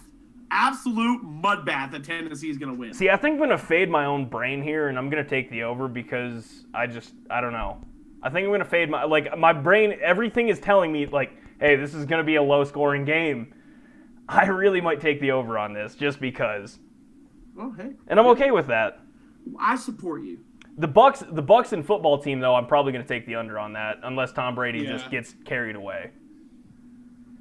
All right, what's the next game? Next game is Bears at Saints. Saints are favored by 9.5. I hate the number, but Not bad. Right. I like the Saints. I might take the Bears. Holy shnikes. Plus 9.5. You realize how many points that is for a playoff game? Dog. I'm not Drew betting. Brees is Dog, Drew the Bears Brees are is like one 3 strong and gust 5. of wind from being hurt again. I'm gonna be the furthest thing away from that game. Yeah, I'm not like if I had to bet the game, I'm just taking Saints money line and eating that minus like 500 or whatever it is. Yeah, you got to put $1,000 to make a penny. But, yeah, I mean, like if I was going to bet it, like I might parlay it with a couple other games, but if I have to take a spread, I'm taking Chicago. That's a lot of points for a playoff game. I don't care what the matchup is. Chicago's been playing decent as of late. Give me Chicago. Who dat? I'm picking playing decent as of late. They only put up like You just said 17 points on the Who Packers. dat? Who dat is the Saints. No, that's Who Dey. Who Dey gonna beat them Saints? Thank you. Yes. Yeah. I was saying it to mock them. Oh, okay. No, Who Dey is gonna. That's Bengals. The Bengals are something really close. Who dat is Saints. Who dat is Saints. Who Dey is Bengals. Who Dey gonna beat them Bengals? Yeah. I think. I don't know. I don't care. No, wait. That's the Saints one. Who cares? That's a Saints one because they did a documentary on that. All right. Whatever. Either way, I'm taking Bear spread. I think Saints win this game. Yeah, I think it's the Saints. Give me Mitch and kissing titties. All right. Last game for everyone that all the people in the. It's Browns at Steelers. Steelers right now, when I wrote this down earlier, were -6. Now remember, everyone that's listening to the podcast before the weekend, the Cleveland These Browns lines move. The Cleveland Browns are going to be without their head coach, all pro right guard, all-pro right guard, and a wide receiver. And a wide receiver. I don't know who it is. Hodge. Okay. Which he caught I don't know. Not all pro receiver. No. A wide receiver. A wide receiver. A wide receiver. I said a wide receiver, not an A Oh, wide I receiver. thought you said all pro wide guard. receiver. All pro guard. Okay, yeah. Yeah. And then an A They're wide also- receiver. they're also- The Hodge dude caught like 6 balls last week, though. Yeah, they're also not going to have their tight end coach, their offensive line coach, defensive back coach. Yeah, I think it was 5 people. 5 people in huge. total That's- today, as of recording this Tuesday. But if we've learned anything, more people are going to get this. More people are going to test positive between now and Sunday. I'm actually afraid as a Steelers fan. I'm afraid of it. Right now. You guys just played the Browns. Yeah, Mika Fitzpatrick was all over that Hodge dude. Well, and we're going back to back. And Stefanski and Tomlin were dapping up prior to and after game. We're going back to back games into the line. Well, they're coming to us, but into the Lions' den of COVID, and we've already had how many run-ins this season with our team? Cade. That would be our luck to win this game, going to the divisional round, and get hit with our players getting hit with COVID. I feel so bad for the Browns and the Browns fans right now that it sucks. It sucks a lot, but also, Cade, it's time to throw on the old tinfoil cap here.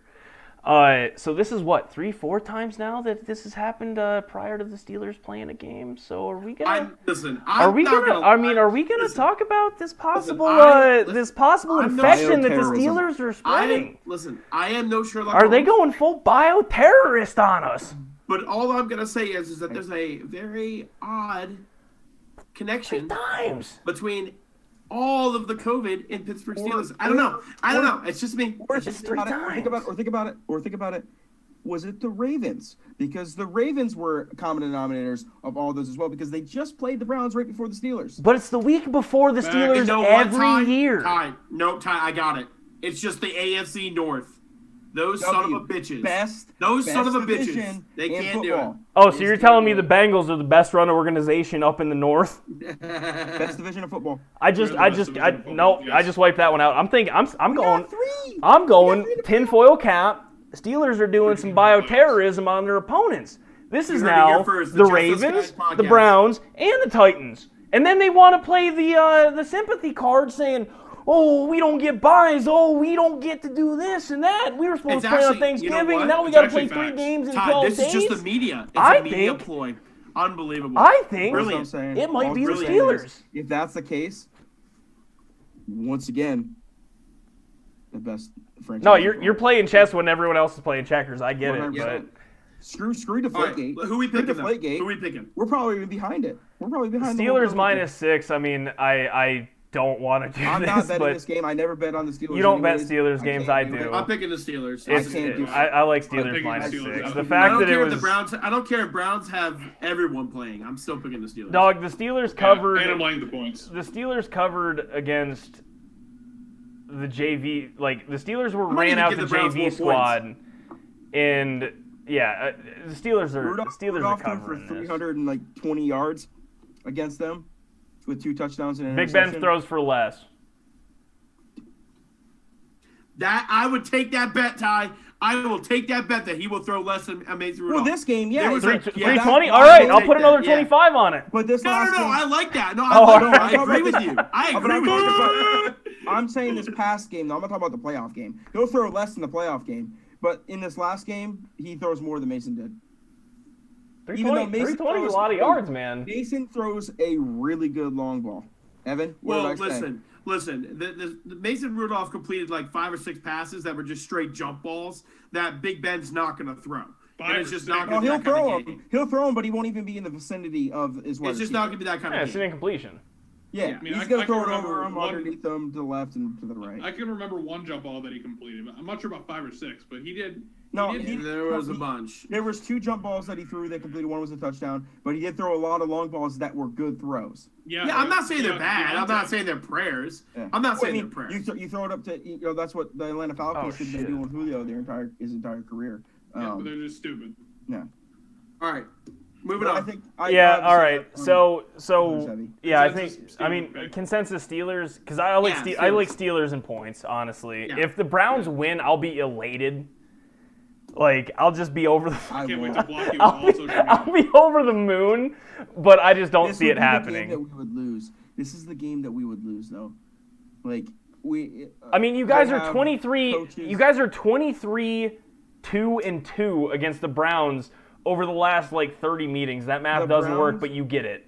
There was a stat they said, I can't remember how many games it was, but the Browns. Math is hard. The Josh. Browns haven't won the final game of the season going into last week in like 11 years, and half of them they played the Steelers in.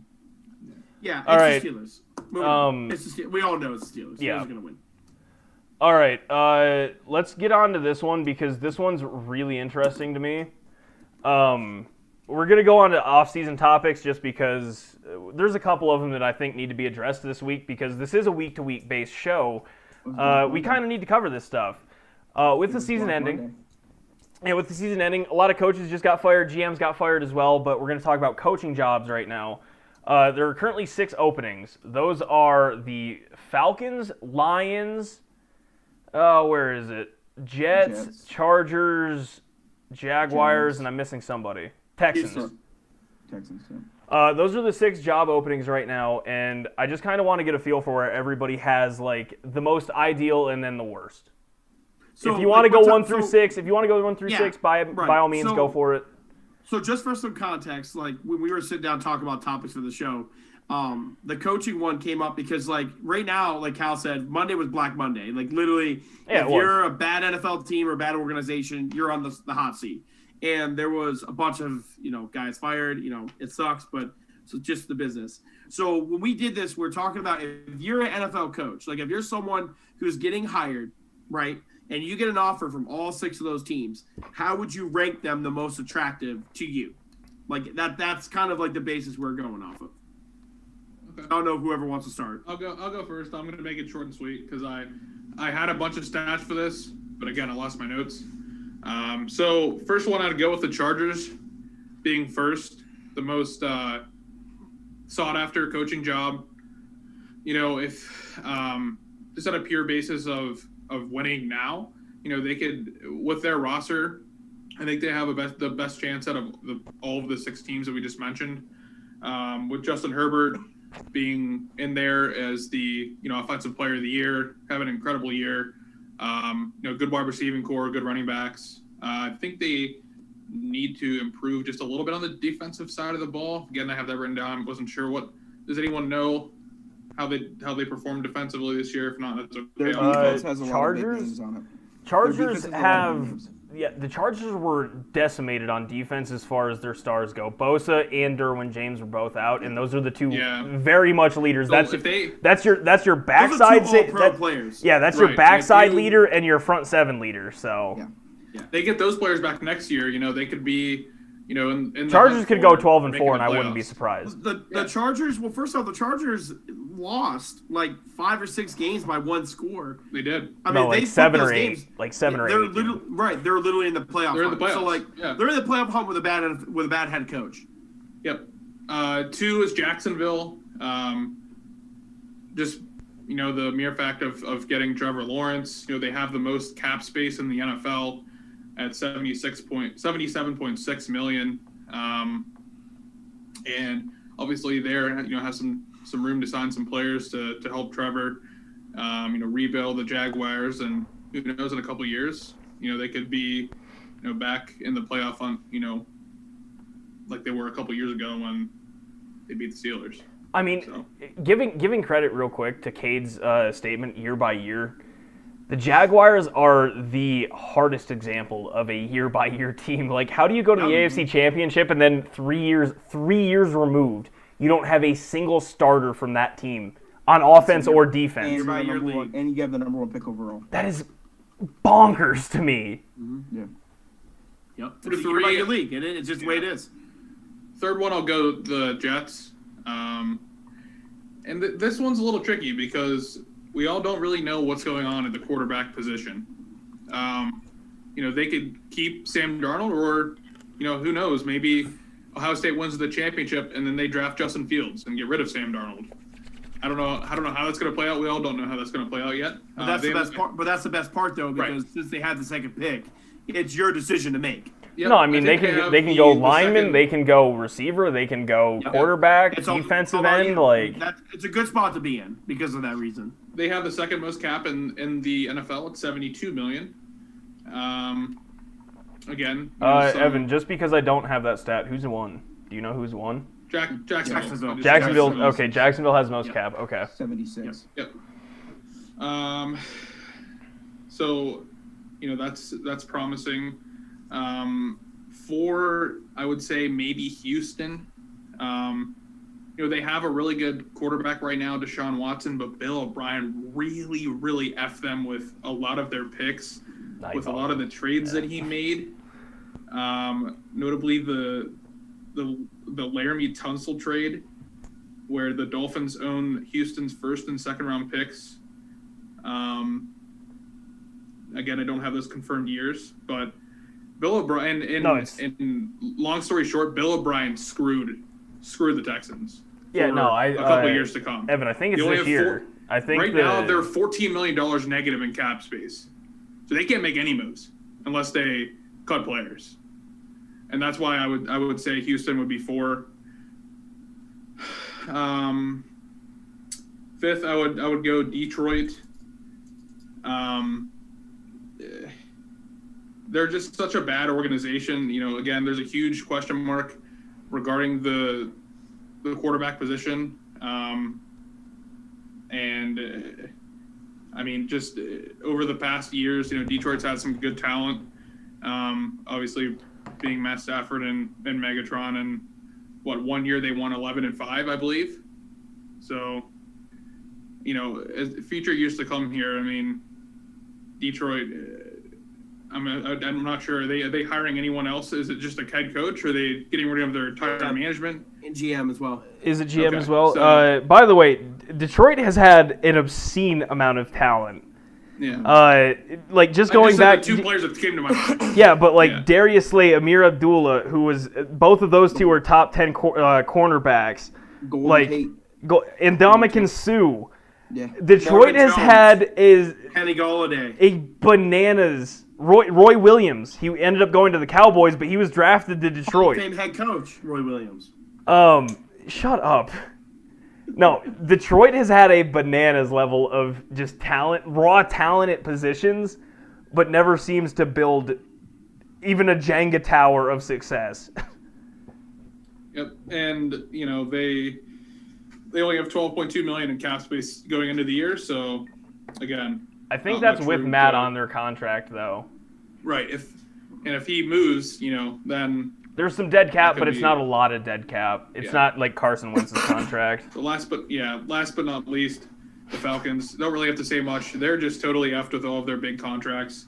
They paid Matt Ryan literally a humongous fortune to be their quarterback and through 2023. their cap space is garbage, I believe, and they're stuck with they're $25 million over the cap, and they're stuck with the players they have now. They can't make any moves. So going as a head coach into the Falcons, probably definitely one of the worst just because of the cap space and all of their shit contracts they've given their players. All right, I'm a motorboat through this real quick because mine are snappy right here. I got the Jags as number one. Didn't know they had the most cap space, as Evan just informed me as, but that just adds to it. They get Trevor Lawrence. They get a franchise quarterback. If he doesn't pan out, well, then the Jags fall to 6 on this list. But right now, I think Trevor Lawrence is going to pan out.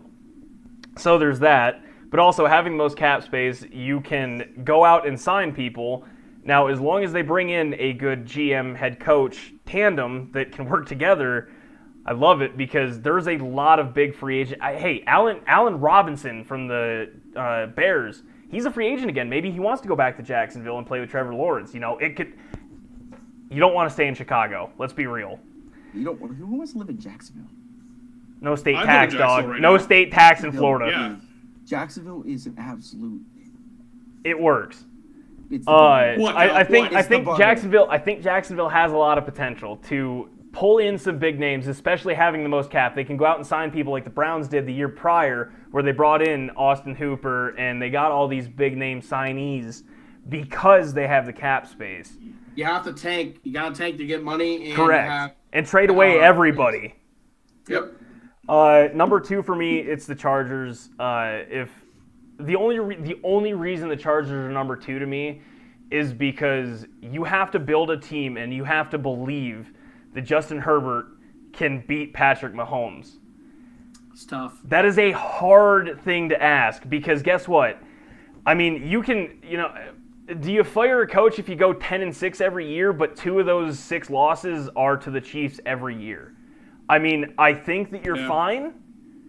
You might. But, you might, though. But at the But same you time, might. if you're not winning your division, like there's incentives in coaches' contracts for winning divisions and going on and doing those type of things. So to me, it's just the Chargers literally have one of the biggest Marvin hurdles Lewis made a career out in of the entire league. Marv Lewis is not the same case as any coach. No, I'm saying he made a career out of just getting beat up by the two. Yeah, same no. teams. Marv Lewis Still having is decent records. Oh, Marv is not From it. there. It never will be it. But yeah, to me, the Chargers are only second because they definitely have pieces on both the offense and defense. It's just you're staring down that ketchup-loving bitch named Patrick Mahomes. I mean, that's a hard bargain right there. And plus, the Spanoses suck. Dean Spanos is a horrible owner. Number 3 to me is the Texans, just because, like we talked about MVPs earlier. If the Texans win 11 games, I'm not kidding. Deshaun Watson is probably second to Aaron Rodgers. Yeah, he was first. Yeah, he was first or second in. He might have. You could make cases he's won. No, he get first place votes. I'm not even kidding. He was 1 or 2 in quite literally every statistical category behind Aaron or Pat or Josh. Yeah. He was 1 or 2, either behind or ahead of those people. Playing on a worse team. On a horrible team. A team that lost DeAndre Hopkins nonetheless, and almost lost Will Fuller. They're probably going to. They're going to, yeah. Yeah, no, I'd love the Packers to sign Will Fuller. I wanted them to get picked up at the trade deadline. No, but I think the Texans now. Evan, as you mentioned, they're kind of in cap hell right now, and the cap is going to go down. Yep. This season, which that's another topic we need to talk about in the offseason is cap issues because the Saints are like $100 million over the cap, which is going to be a wild thing to watch. But yeah, the Texans, like J.J. Watt, I mean, we all talked about it. J.J. Watt's gone. They owe him $17 million. If they just ship him off to somewhere or let him walk, that's saving $17 million. Coming to 4-2, baby. I mean, to me, that's a no-brainer for the Texans. I hate Steelers fans. I don't even see it. I mean, how enticing would that be? No, it sounds great. Number 4, I have the Falcons, and the reason I have the Falcons there is because they've been to a Super Bowl. Arthur Blank isn't going anywhere as the owner. Matt Ryan isn't going anywhere as the quarterback. Like, you know your pivotal pieces. So if you come in there and you're like, all right, like say you're a Robert Salah, a defensive-oriented just juggernaut that like, hey, I've coached the 49ers to, top 10 defenses every year, even when we've been quite literally black and blue.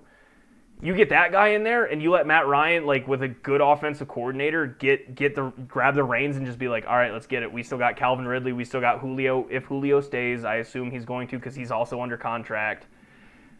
I just think that the Falcons have the highest ceiling because the pieces there aren't moving. You don't have to worry about replacing anybody. The Falcons are going to be the Falcons. You just need to get the right management in there. I think that's always been the Falcons' problems. I hated Dan Quinn since he lost that Super Bowl to Brady. But Trash. My bias might be kicking in here. Number 5 is actually the Lions. I have the Lions at 5 because you get two options here. You either have Matt Stafford, who a really, really good quarterback, like a top 10 quarterback, like all time statistically almost, and has played in Detroit his entire career, or you get to draft your own talent, which is going to be between Zach Miller, whatever his name is. I think Zach Miller.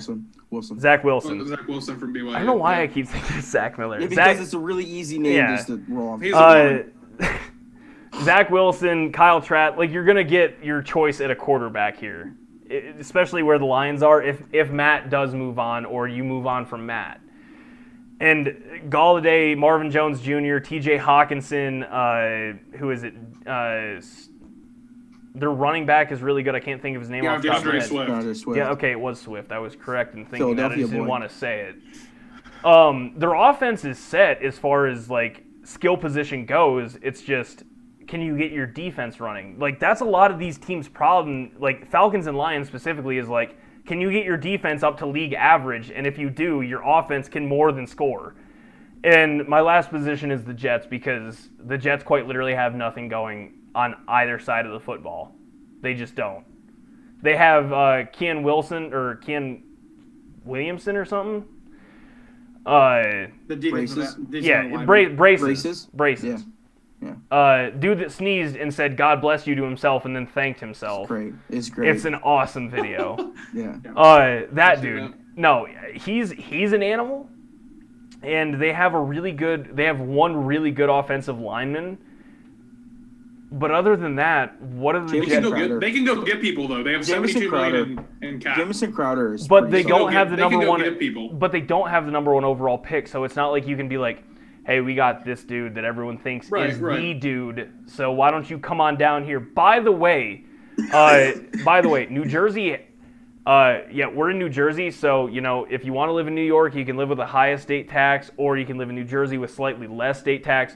Or if you're looking at Jacksonville, you can just be like, hey, we have no state tax. You can still live. You can almost live in Philly, honestly, if you wanted to. No, you could. You could live in. Yeah, you could live in Pennsylvania. I think there's some players. But if you're going between New Jersey and Jacksonville, Cal, I understand where you're coming from, sort of.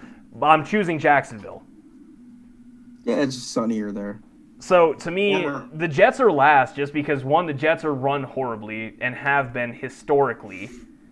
For the last decade, I mean, their last AFC, they by all means, they were to the AFC Championship in 2010, but that was the last time the Jets were anything at all.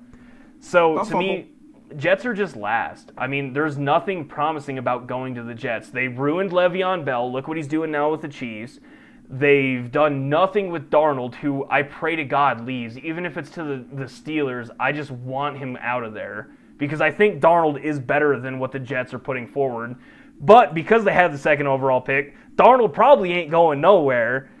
They got rid of Robbie Anderson. Like, they just have nothing. It's okay, Cal, go ahead. One of you guys.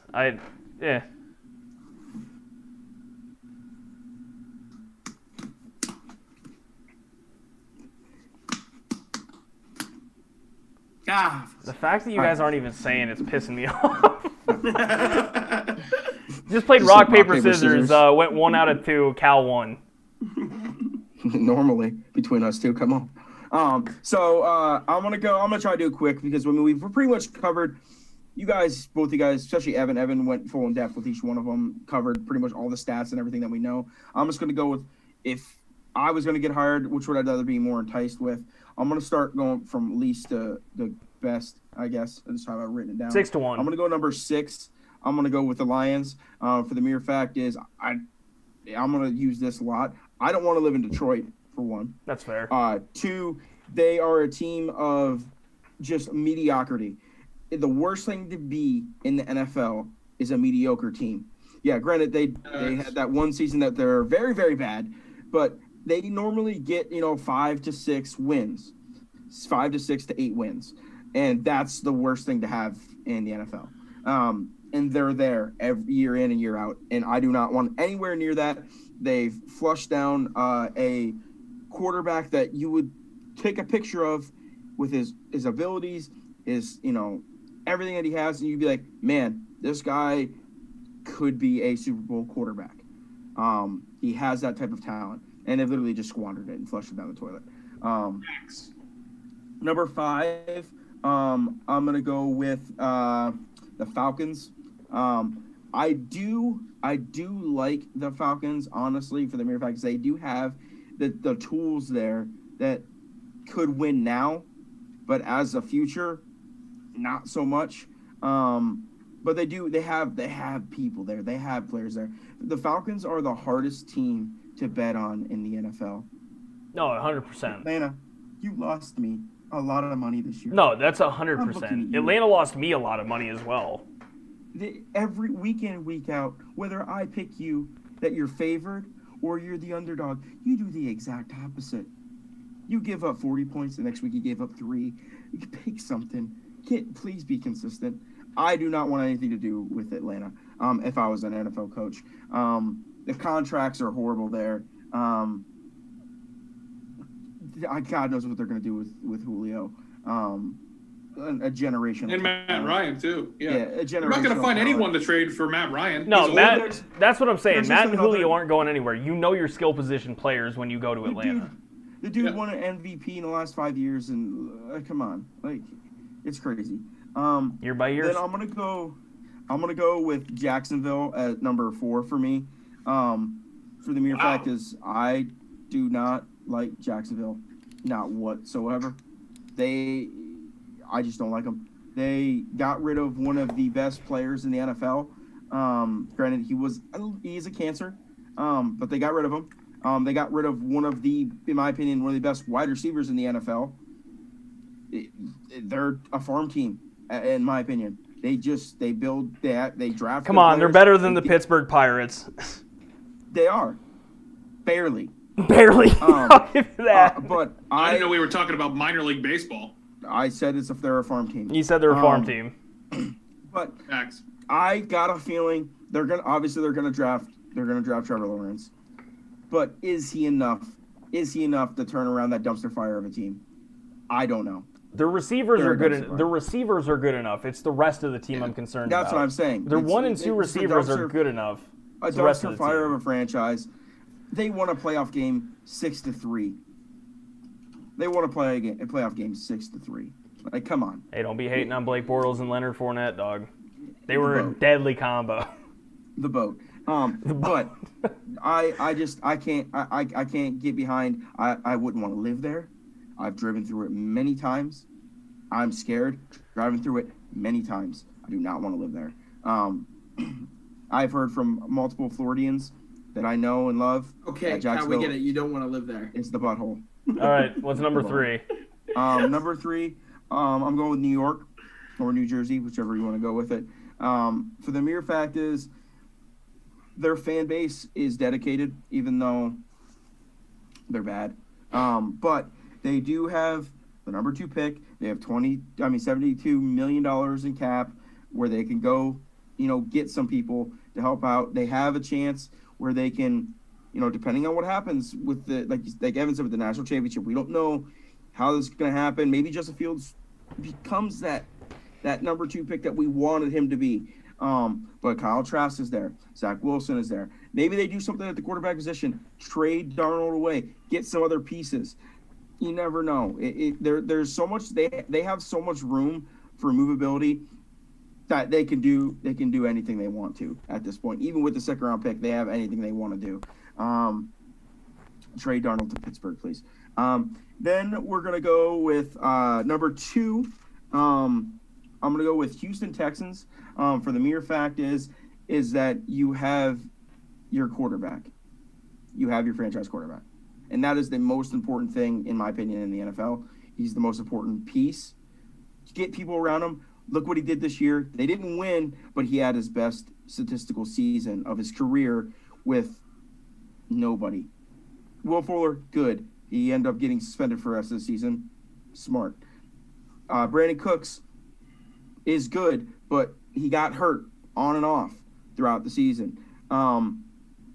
It's tough. I mean, the thing is, when it comes to quarterbacks and teams, like if you have your dude and you know it's your dude, you can convince people to be like, "Hey, come play for this dude." Exactly. That's what I'm saying. So that's where, and he's just from everything that you've heard from him, how good of a guy he is. He's coachable. You know, they have. No, I mean, did you guys see the video of him and JJ walking off the field for the last game? Yeah. Yeah. Deshaun's going, man, I'm sorry I wasted one of your years. And JJ says, no, don't, yeah, easy now. Yeah, it's powerful stuff. I would say, too. That's a good team leader.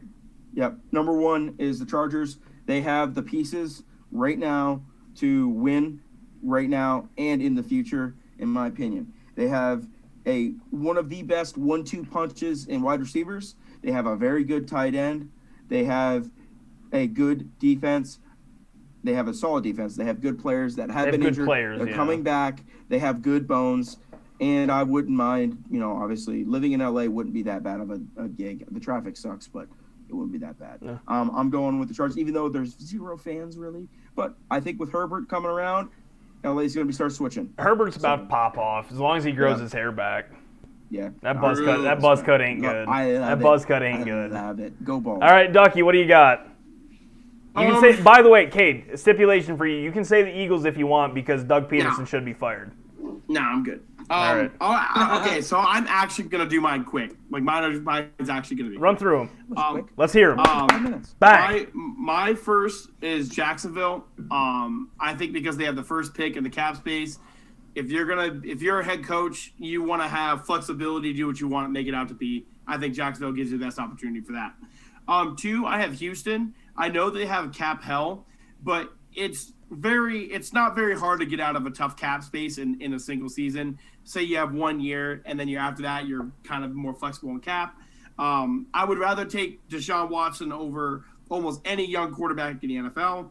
So if I could build around him, and if I'm an offensive guy, that's who I'd want to work with. No, I'm here. I'm here with that one. Yeah, I wouldn't want to work for a guy who you still have question marks about because even though Herbert looked really good. Herbert had one good year. It's one good year. Deshaun's now had what? 2, 3, 2? 3. I would say 3 in a row now. Towards ACL, yeah, 3. 3, right. Then I would have the Chargers as my third because of Herbert and because they're, like Cal said, their bones are solid. They have a playoff contending roster already. Give them a quality head coach, good schemes, good defense. Just someone that knows how to finish a game. Chargers are 11 and 6 or 11 and 5, whatever. Right. Okay. And then my fourth team would be New York. No matter what, we can all say what we want about New York as a franchise, but New York's is the biggest sports marketing city in the world. There's nothing bigger than New York City in the world of sports. Why do you think the New York Knicks still sign good players to big contracts? Because it's New York. They might not sign the top tier talent, but they sign the Julius Randles and they sign the guys that are in between. Cal, you okay with him saying that? Not signing top tier talent after they sign Carmelo? Don't. Oh my God, that was 10 years ago though. And Amari?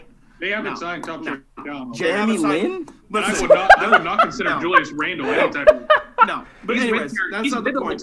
No matter what, either way, it's a marketing machine. Yeah, it's a marketing machine. You're gonna make a ton of money if you go there.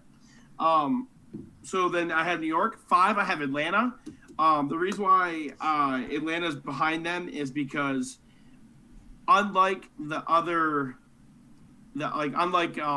Jets or unlike the Chargers to me or the Houston is they don't have a cap, but they do have a quarterback, and they do have like a really, really good wide receiver, like a good. No, they have good skill position. It's a skill position. but- You're going to coach there, and you already know what the hell you're working with. That's it. But this is my point. Atlanta needs to rebuild, and I would not want to join a team that isn't starting the rebuild yet. Like, I would rather start with a team like the Jets, who are rebuilding. I would rather start with Houston, who pretty much is on the verge of a rebuild, depending on what you want to do when you get there. I think And obviously Jacksonville's rebuilding. when they let go of D-Hop. I'm like, oh yeah. Yeah, but either way, that's just me there. And then I have six at Detroit. LOL. That's all I put. I put in my notes. LOL. If you want to go somewhere and die, go to Detroit. That's fair. Literally, go to Detroit. Just go there and die. They are a dangerous city, but come on. Just go die.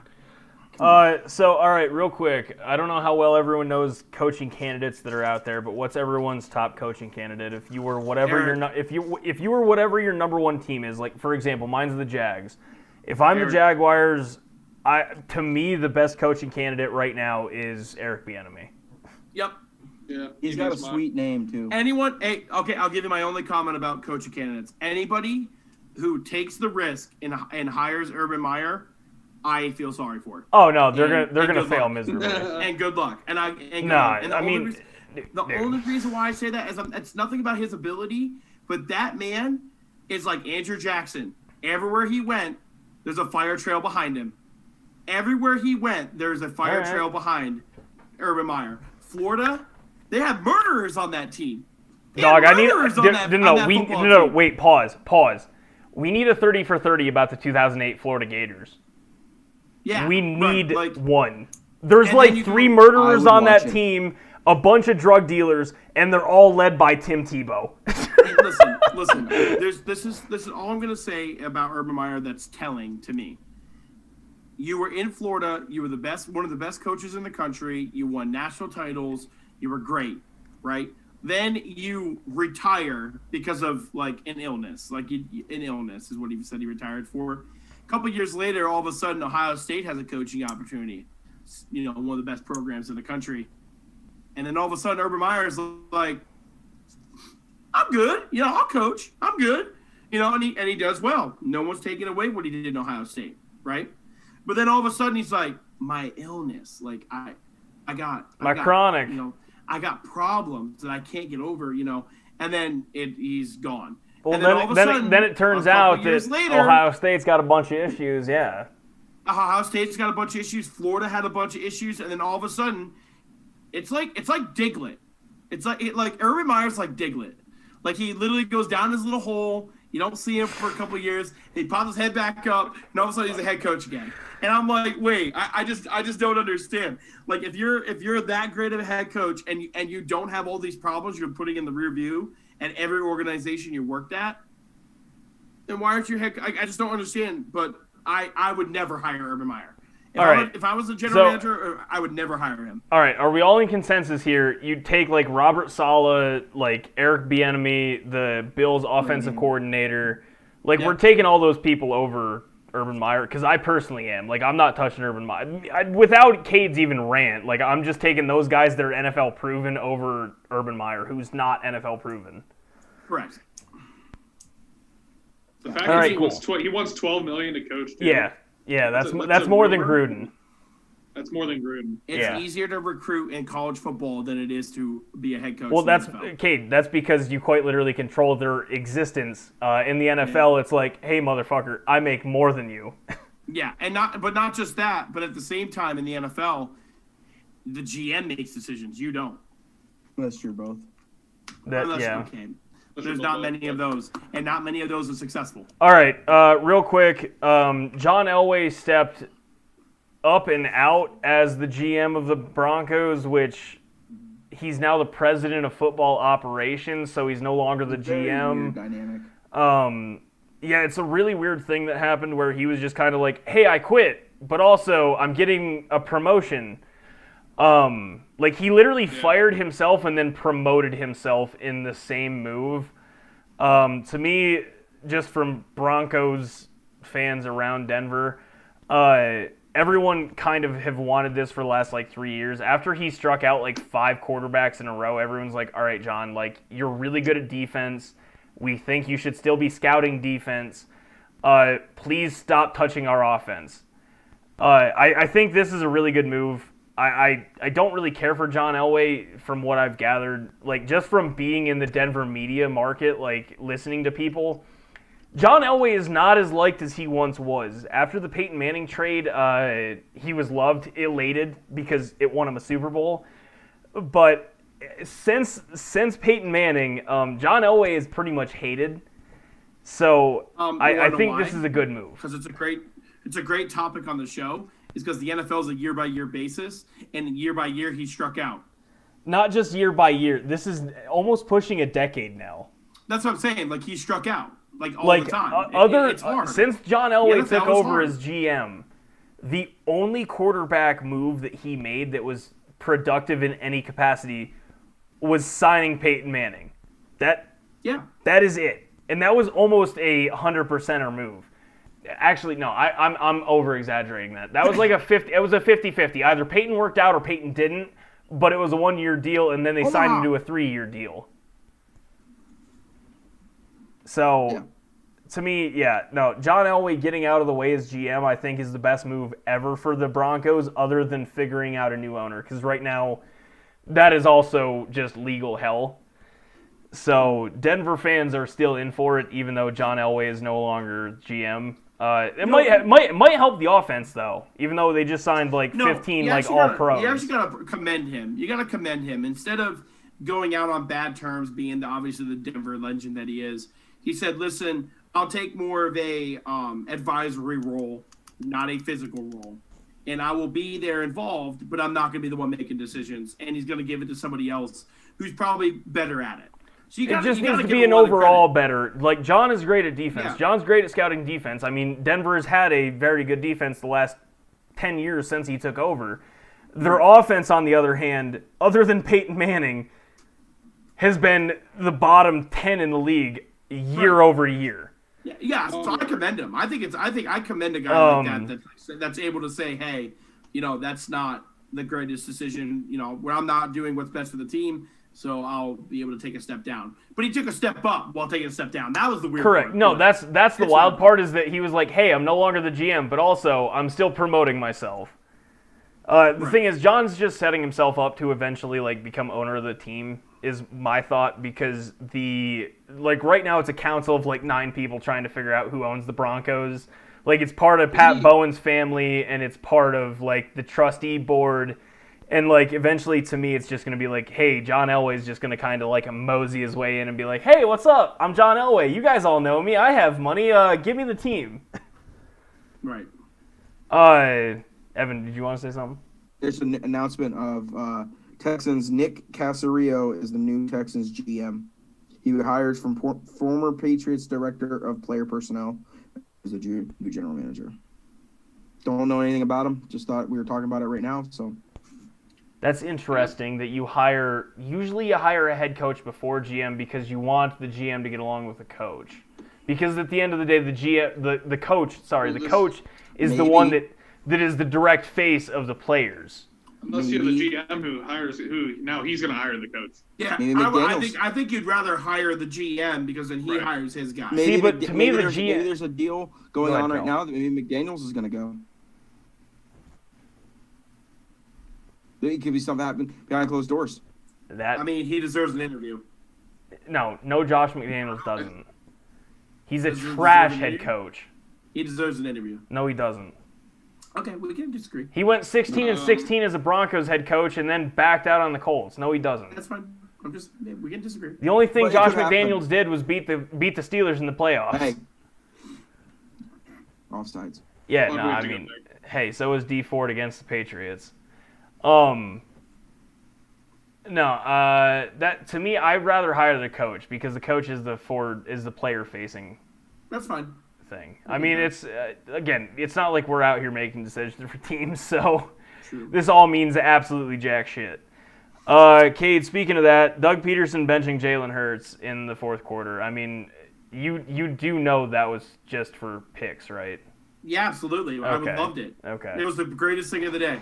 Best thing that could have happened yesterday or Sunday was the Philadelphia Eagles losing that football game. If the Eagles won, they were the 9th pick. If they lose, they're the 6th pick. Hey, Broncos are And who 9th cares? pick now, so. Yeah, and who cares? You know what? No, Joe ninth pick Joe is a Judge, nightmare.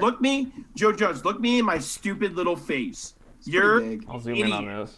win more games, and maybe your Week 17 will be reliant on a backup quarterback in Philadelphia. Okay? Yeah, no, Maybe Kate. win more games. That will not be a problem. I feel bad for my Good mother. day, sir. Kate, if I just want to springboard What off an of this. idiot. What an No. idiot If I just for want to blaming springboard off of Philadelphia this real for quick. integrity of the game. No, I don't even care. What time is it? All right. Fuck Joe Judge for saying that. It's pretty simple. Hey, buddy, go better than 6-10, and guess what? You're in the joke. playoffs.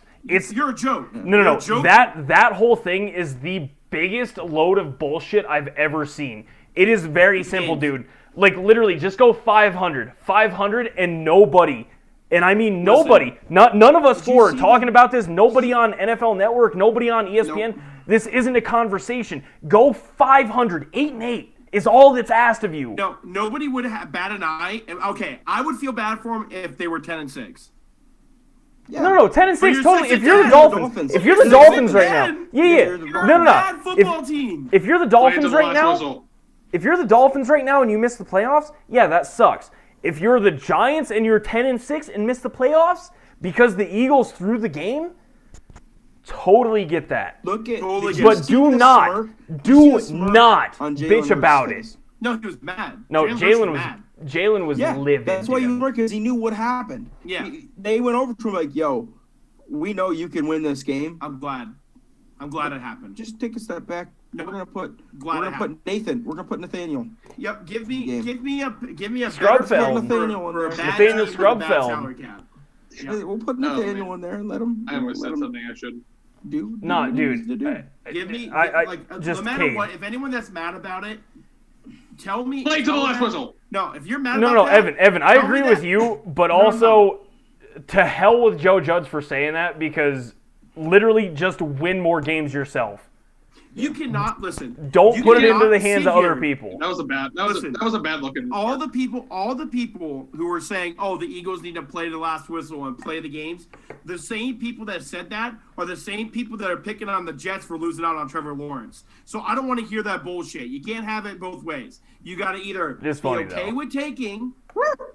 You have to be okay with tanking, or not be okay with tanking, and that's facts. No, and the And- thing, and the that's thing facts. is, Yeah, like, that's I don't where it's at. like Doug on this, but at the same time, to me, it's like Doug was definitely told by He did By- not make that decision. Howie Roseman like he was made that 100% told by upper management, like, hey, look, bud, It's we Nathaniel. both like Jalen here, and we understand that Let's he put might Nathaniel. win the game, but like, don't get me wrong, Flip it. we gotta Nathaniel. lose this game. Come here, buddy.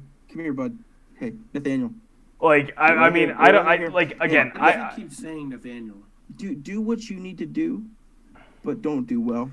like, So to we me, get it's this just number like, 6 pick. I mean, Jalen gave you guys the best option of winning. Carson gave you the better option of winning, but we all know how it's gonna go. Listen, the Eagles sat Fletcher Cox. I mean, they sat Alshon Did Jeffrey. did Jason sat Kelsey sit or was he 9 injured? players. Goddard. What? Did Kelsey sit or did he play? Nope, he played. Yeah, But- did you see the one play where Nate Sudfeld got like obliterated? He was literally they called the snap. He stood there, watched the linebacker run right beside him, didn't even try to put his hands on him, and let Nathaniel just get absolutely. Dog, that's a message from Yeah. Jason Kelsey then, because Oh, Jason dude, Kelsey is he let him just go. no, just like It was so like funny. JJ Watt had. Jason Kelsey in like week 6 had a whole speech about losing and shit. Oh, That he was had him. that was intentional. Then Dude, he if had him. Let him go. if Like, Jason let him Kelsey go. played, then that is It was 100% straight out of- intentional, and he wanted to send a message. It was straight out of the longest yard. Straight out of the longest yard. Dog, the Eagles are a disaster right now. I mean, they're a disaster. Moving on. Were we supposed to say Tua or Jalen? I was looking for. No, that's literally next. I just wanted to talk about Doug benching Jalen first.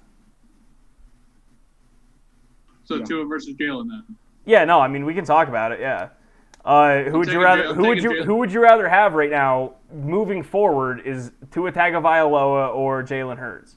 Good job. Yeah, I know. I'm taking Jalen because he's right-handed. High five. How many lefty quarterbacks are successful in the NFL? Michael Vick, Warren Moon. Keep naming. Thank Cam you. Newton. He's not lefty. Cam Newton's not left-handed. Oh, I thought you said running quarterback. I didn't hear the word left whatsoever. To be honest, that's my piece. All right, you're taking Jalen. If I get the choice, I'm drafting one of the top three quarterbacks this year. If I have to choose between these two though, give me Tua. If I had to choose, I'm taking Jalen, and the reason why is because I think that they equally throw the ball.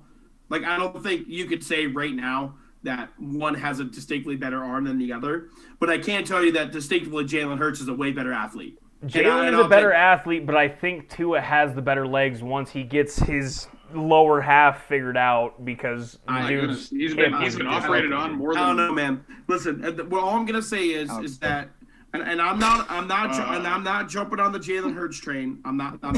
No. This is a judge-free environment. It's all right, Carson Wentz lover. He is the 69. only quarterback in NFL history in a two-game stretch, to throw for over 500 yards and run for over 250. That's obviously a very short sample size.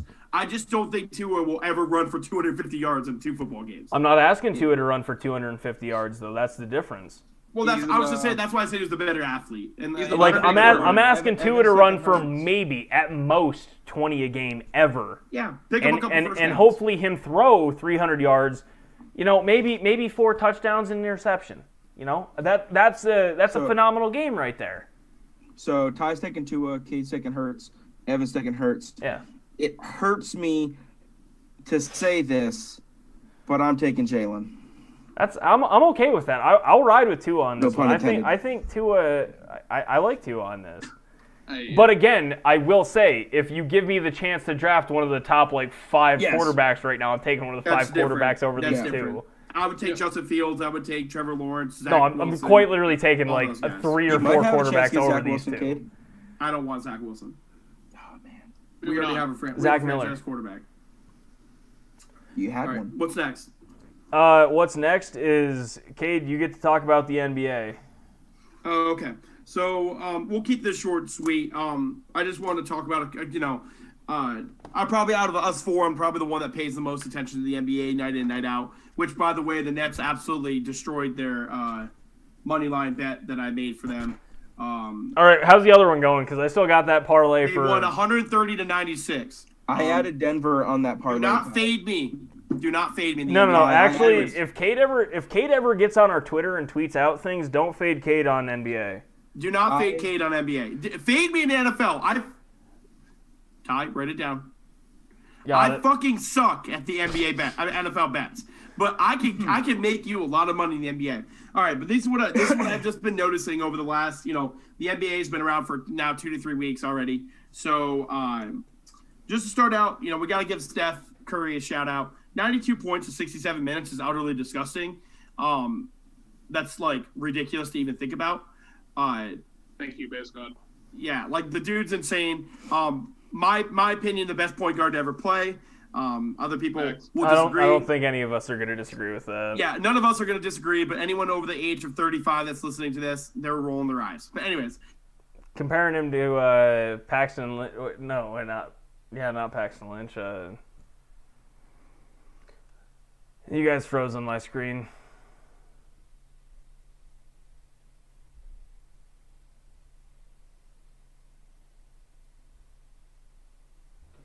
Game. To ever play the game. Cade. Yeah.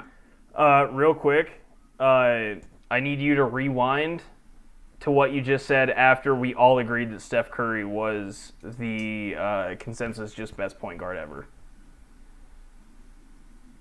My recording and my internet froze. Oh, okay. You did freeze on my screen. So yeah. No, it was after we all agreed Steph Curry was the best point guard. Oh, Okay, so Steph Curry is the best point guard to Yep, ever we play all anyone agree on over the that. age of 35-year-old. Yep, Yep. they're wrong. They're all mad about that. They can be mad about that. I Have don't fun really care. editing this. Yeah, I don't care. But what I will say is that he got a lot of backlash and a lot of slander for the last couple weeks. Everyone was talking about how the Warriors, like how he can't carry a franchise and how does that hurt his legacy and blah, blah, blah. Well, ESPN has him as a top 15 player ever right now. If anything, he's only going to solidify his legacy more. So I think if he continues this. Yeah. No, right. Kate. I like don't feel like he he's will. not. Look, I'm 100% on the He's boat. hot. Like Steph is an all-time player. Steph revolutionized the game. But if Steph wants to be considered One that of the most dude, influential players ever. no. If Steph wants to be considered that dude, though, he straight up needs to like average like 29, 30 points a game this season. He's gonna. Because they're still going to gonna. lose. Even if he averages MVP, 30, they're still going to lose games because his team is that bad. But they need to yeah. make the playoffs. Even if it's a 6, 7, 8 Agreed. seed, they need to make the playoffs. Out of the 6 games he's played, he's had 4 games 30 points or more. He's had 4 games of 25 or more. Hey, Yeah, real the dude's nuts. The quick, dude's Cade, because you're super hot on NBA bets, you definitely took Lakers minus 10. They're currently losing by a point. Yeah, I know. That's All fine. right. Plenty of time. How many minutes left? 9 6. minutes. Third quarter. In the third quarter? Nah, fourth. In the fourth? Fourth. Plenty of time. Yeah. Plenty of time. Anyways, so when I was sitting down thinking about all the the NBA, I thought I was gonna come up with a like a little segment that I think I'm gonna try to do it throughout the year. The rising and the falling. Okay, so kind of like a power ranking type thing, but more of just like where I see teams trending to where I see like teams declining. So right now, my risers so far of 2020 to first 2-3 weeks is the 76ers are rising, Celtics, Knicks, the Suns, and the Kings. So the Sixers have the best record in the league. Mm-hmm. The Celtics are 4-3 right now, but they don't have Kemba Walker. Okay, and I'm pretty sure they didn't have Jeff Teague last night, and Jason Tatum dropped 40, and they still won. So Owe me a lot of money. the Suns have the second best record in the NBA. Suns are the truth. Yes, They're legit. and Devin the Booker is a Kings- beast. And the Kings right now are 4-3. TB. So like the Kings are actually playing some good ball. So it's actually kind of nice to see some of those rebuilding teams, kind of turning around. But the Knicks is like they're 4-3. I don't think the Knicks are gonna go crazy Obi Toppin. but it's kind of nice to see them do well. And then on my fallings list, the Raptors. Oh my God, the Raptors are 1-6 right now. Yeah. I saw that today. I was like, oh man, I wonder how how everything's like. I was looking at everything and talk about the teams, and the Raptors are 1-6. I was like, boy, they don't look good. I got the Wizards falling. I think we're all gonna look at the end of the day and say that Houston won that trade, but the Wizards. I mean, I think they started 2-5 right now. Like that's what they started the season out as. Yeah. I didn't know if they could fall any worse than they were, to be honest. Right. And then my other team is the Rockets. Even though I said that the Rockets won that trade, I still think the Rockets are going to fall because right now they're 2-3, but they've lost close games, and the 2 games that they won were against bad teams. And I think that the James Harden's going to get traded, and I think they're going to tank. I think they're going to absolutely hit the floor. Even though John Wall, I love John Wall. It's really glad to see that he's came back. He's healthy. He's playing well. I just think they're just not going to. Yeah, they're going to struggle. James Harden is a cancer. Yeah. So that's really all I have for the NBA. I mean, we got a long season. We're going to talk about a ton of stuff, but I just want to give everyone kind of an update on what I saw. Did you talk about Nikola Jokic, a center, leading the league in assists? No, Jokic averaging 13 assists a game is literally insane. As a center. Great, Just As listen, a we center. talked- Cal, I'm a fist Fantasy fight pickup. you. But listen, we've talked about great this. fantasy pickup. We've talked about this 3 times now that like a center is not a center anymore. He's a point forward. He's just 7'1", and he runs an offense. And Just he know lost I 100 called this pounds. in the second episode, Nikola Yeah. Jokic for MVP. He lost 100 pounds. Listen though, Ty, the Nuggets were almost on my falling list, but No, I they gave them a break. should have been. They lost twice to they're- the Kings. They're I think 2-4, 3-4. No, they're 2-4 right now. Not great. They are winning right now though against Minnesota again. Yeah, they got time. They got plenty of time. I kind of figured they'd be close to it just because they've had a horrible opening game, like games plural. All right, boys, it's the betting time. Quick, cue the music that I'm not gonna put in here. Why? Because I don't have betting music. So just quick summary. Ty, this guy right here, this ugly mug, 2-0 last week. This guy over here with the double fingers, Cal, you went 1-1, correct? 1-1. I put money on the Jets. That is right. Ducky down here below me, 2-0. Schmuck over there in the cyan blue light with the popped collar, 0-2. I've never lost. So that brings season total 2. 3-1. 3-1. 2-2. 1-3. Listen to the left side of the screen over here. Left side of the screen knows what they're talking about. Comeback season. Left side of the screen also is very I'm personally, top left side of the screen is not confident in these picks, but I like one of these two picks. This week is tough. Hey, this week is tough. We do this. We start this, next year or the same year, but in the next 6 to 7 months, we can run a total, for the entire NFL season. Now we're just kind of betting whatever games, but I know I'm all over this. I don't only bet the NFL, Evan. Yeah, I don't only bet Yeah, the NFL. Well, we could run one for the NFL. Evan. I mean, that would be cool. I mean, I'm down. I'm down to do 2 for the NFL and then 2 for other shut up. That way things. we have a stopping point. Honestly, shut up. No, Aye. you swear.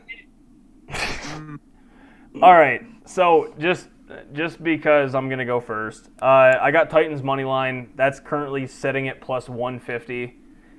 I like the Titans at home. I like the Titans a lot at home against the Ravens. I just do. I think Derrick Henry and Tannehill. I will take Derrick Henry and Tannehill over J.K. Dobbins and Lamar. I personally, I will. I can understand where people are coming from though. Why the Ravens are favored. I personally, just from watching games this year, I like the Titans a lot more. My other pick is, I'm sure this one is going to be super negative. That's kind of why I had to offset it with something on the plus side. I'm taking Knicks money line. No, I said that wrong. Nuggets money line against the Knicks. That's what I'm taking. What are they? They're favored, I'm guessing. Yeah, I mean, there's no line right now. I'm just taking money line. Okay. I just assume it's going to be like minus. What a hard pick there. Dang. Yeah. I'm trying to get. This is for the people. This isn't for me. This is for the people. You're boosting your record, dude. No, I'm not. Tough pick. You watch, they'll lose. They're 2-4 right now. They got to play. They got to play back-to-back hard, like Knicks top are 3 4-3. teams. The Knicks are 4-3. They got to play. This is in This is in the Garden. I'm taking the Nuggets. Ty, you want to hear a good little betting nugget for you? I'd love to hear a good little betting nugget for me. Julius Randle is averaging more points per game than LeBron James, more rebounds, okay, than Giannis, and more assists than Luka Doncic. Julius Randle is. You know who's averaging more than all 3 of them? Nikola Jokic. It doesn't matter. I'm just giving you a very good tidbit about Julius Randle, who's been an absolute stud. The only person that is on the same plane right now as Nikola Jokic is Russell Westbrook. So. As a passer, like No. As a scorer, passer, and rebounder. I mean, I would say Luka's definitely in that conversation. No. I'm saying is all 3. I'm still saying Luka's in that conversation. Okay, I'm just saying. I'm talking statistically. Luka might be 5th or 6th. I'm just saying top 1, 2 right now. Nikola Jokic, Russell Westbrook. And guess what? Both their teams have losing records. I'll make my picks very short and sweet. I've got Seattle -4. I'm actually putting the house on that. And I'm taking the Bears plus 9.5 versus the Saints. I honestly don't hate either of those picks. -4, dude. The Seahawks -4, yeah. Seahawks. Seahawks -4. Yes. I gotta go look at other things now. Well, that's why I'm jumping ahead to Sunday. Like the Nuggets play the Knicks. The Nuggets play the Knicks Sunday. I can't. That's why I'm taking money line, is because I don't know what the line's gonna be. So that's genuinely the only reason I'm taking Nuggets money line is because I was gonna take another playoff bet, like NFL playoff bet, but in case somebody doesn't watch this in the next couple days, I want to have something lined out that isn't football. Yeah. So I'll go with mine. I'm gonna do Seattle -4 as well. It's good pick, Cal. It's gotta be a lock. Russell's gonna. I mean, against some backup quarterback, you have to assume Seattle. Like Mr. Unlimited, bro, he's coming. And then I'm taking Southeastern Louisiana Lions. Oh my God. +3.5 against Sam Houston State. College basketball. What was the line there? +3.5. +3.5. Do you need my lines to die or no? I already got Seattle -4, Bears +9.5. The Southeastern Louisiana Lions. Mark my words, everyone. +3.5. That's fair. Tomorrow night. Ducky, what are you rocking with here? Okay, so I don't know where the hell these guys came up with this stuff, but like, I've taken the Boston Celtics +2.5 over Miami tomorrow night. So you guys should all be able to hear this podcast by the game. The game tips off at 8. Did you say Celtics minus? Celtics +2.5. Plus, okay. They're It's +2.5. It's in Miami. It's in Miami. Okay, all right. And then I'm taking the Colts +6.5. Yeah, see, I mean, Listen, if guys, it wasn't for the Titans-Ravens matchup and the Titans getting points and being a plus, I'm taking the Colts. Like I that love is that pick. that is my other pick is Colts. I love your pick. Colts but I'm just +6.5. I'm just taking the I love your pick. I'm just taking the Colts +6.5. I think that game is going to be very, very winnable for the Colts. So. No, like I said, if the Colts do what I mentioned earlier, where they just hammer the shit out of the rock, like I love the Colts in that game. Yep. It just comes down to can the Colts actually convert third downs? Because if they can't, then Bills are going to run all over them. Right. Anyone got anything else to add? Because we're now at just over 2 hours. We could talk about golf another time. I'd like to get like a prediction in there, for the major season eventually. No, we can definitely do that. Just this. I feel like we do that like when it gets close to the Masters, just because we'll see actually when players are playing and how. I'm even down to talk about Tiger. Like if we want to watch. No one's playing right now, anyways. Like this week there are. Whoa! It's a good tournament. That's Century. The Century one. Who's playing? DJ, Koepka, Rob. Oh shit! Okay. Morikawa. Yeah. Thomas. Okay. Thomas. Make sure to check our Twitter right down here. Hey, right down here at the bottom of this screen. Just Us Guys Pod. We will tweet out golf picks. Yes, sir. But yeah, if you guys have anything else you want to add in, I mean, now's the time because we're about to wrap this up because this is definitely a 2-hour episode. Don't fade Cade on NBA picks. That's my last statement of the day. Cade's NBA pick was Celtics +2.5. So I'm guaranteeing my 2 picks hit this week. Wow. All right, wait. What's the punishment if it doesn't? Yeah, there's got to be something there. There's got to be something. We got to post it on the socials. You guys figure it out. Ice bucket challenge. If I'm not doing that. Oh yeah, a bucket of Coming ice off of COVID, you're gonna pour some freezing cold water on the kid. Oh yeah, I like that. I don't agree. I don't hate it. I think it's good.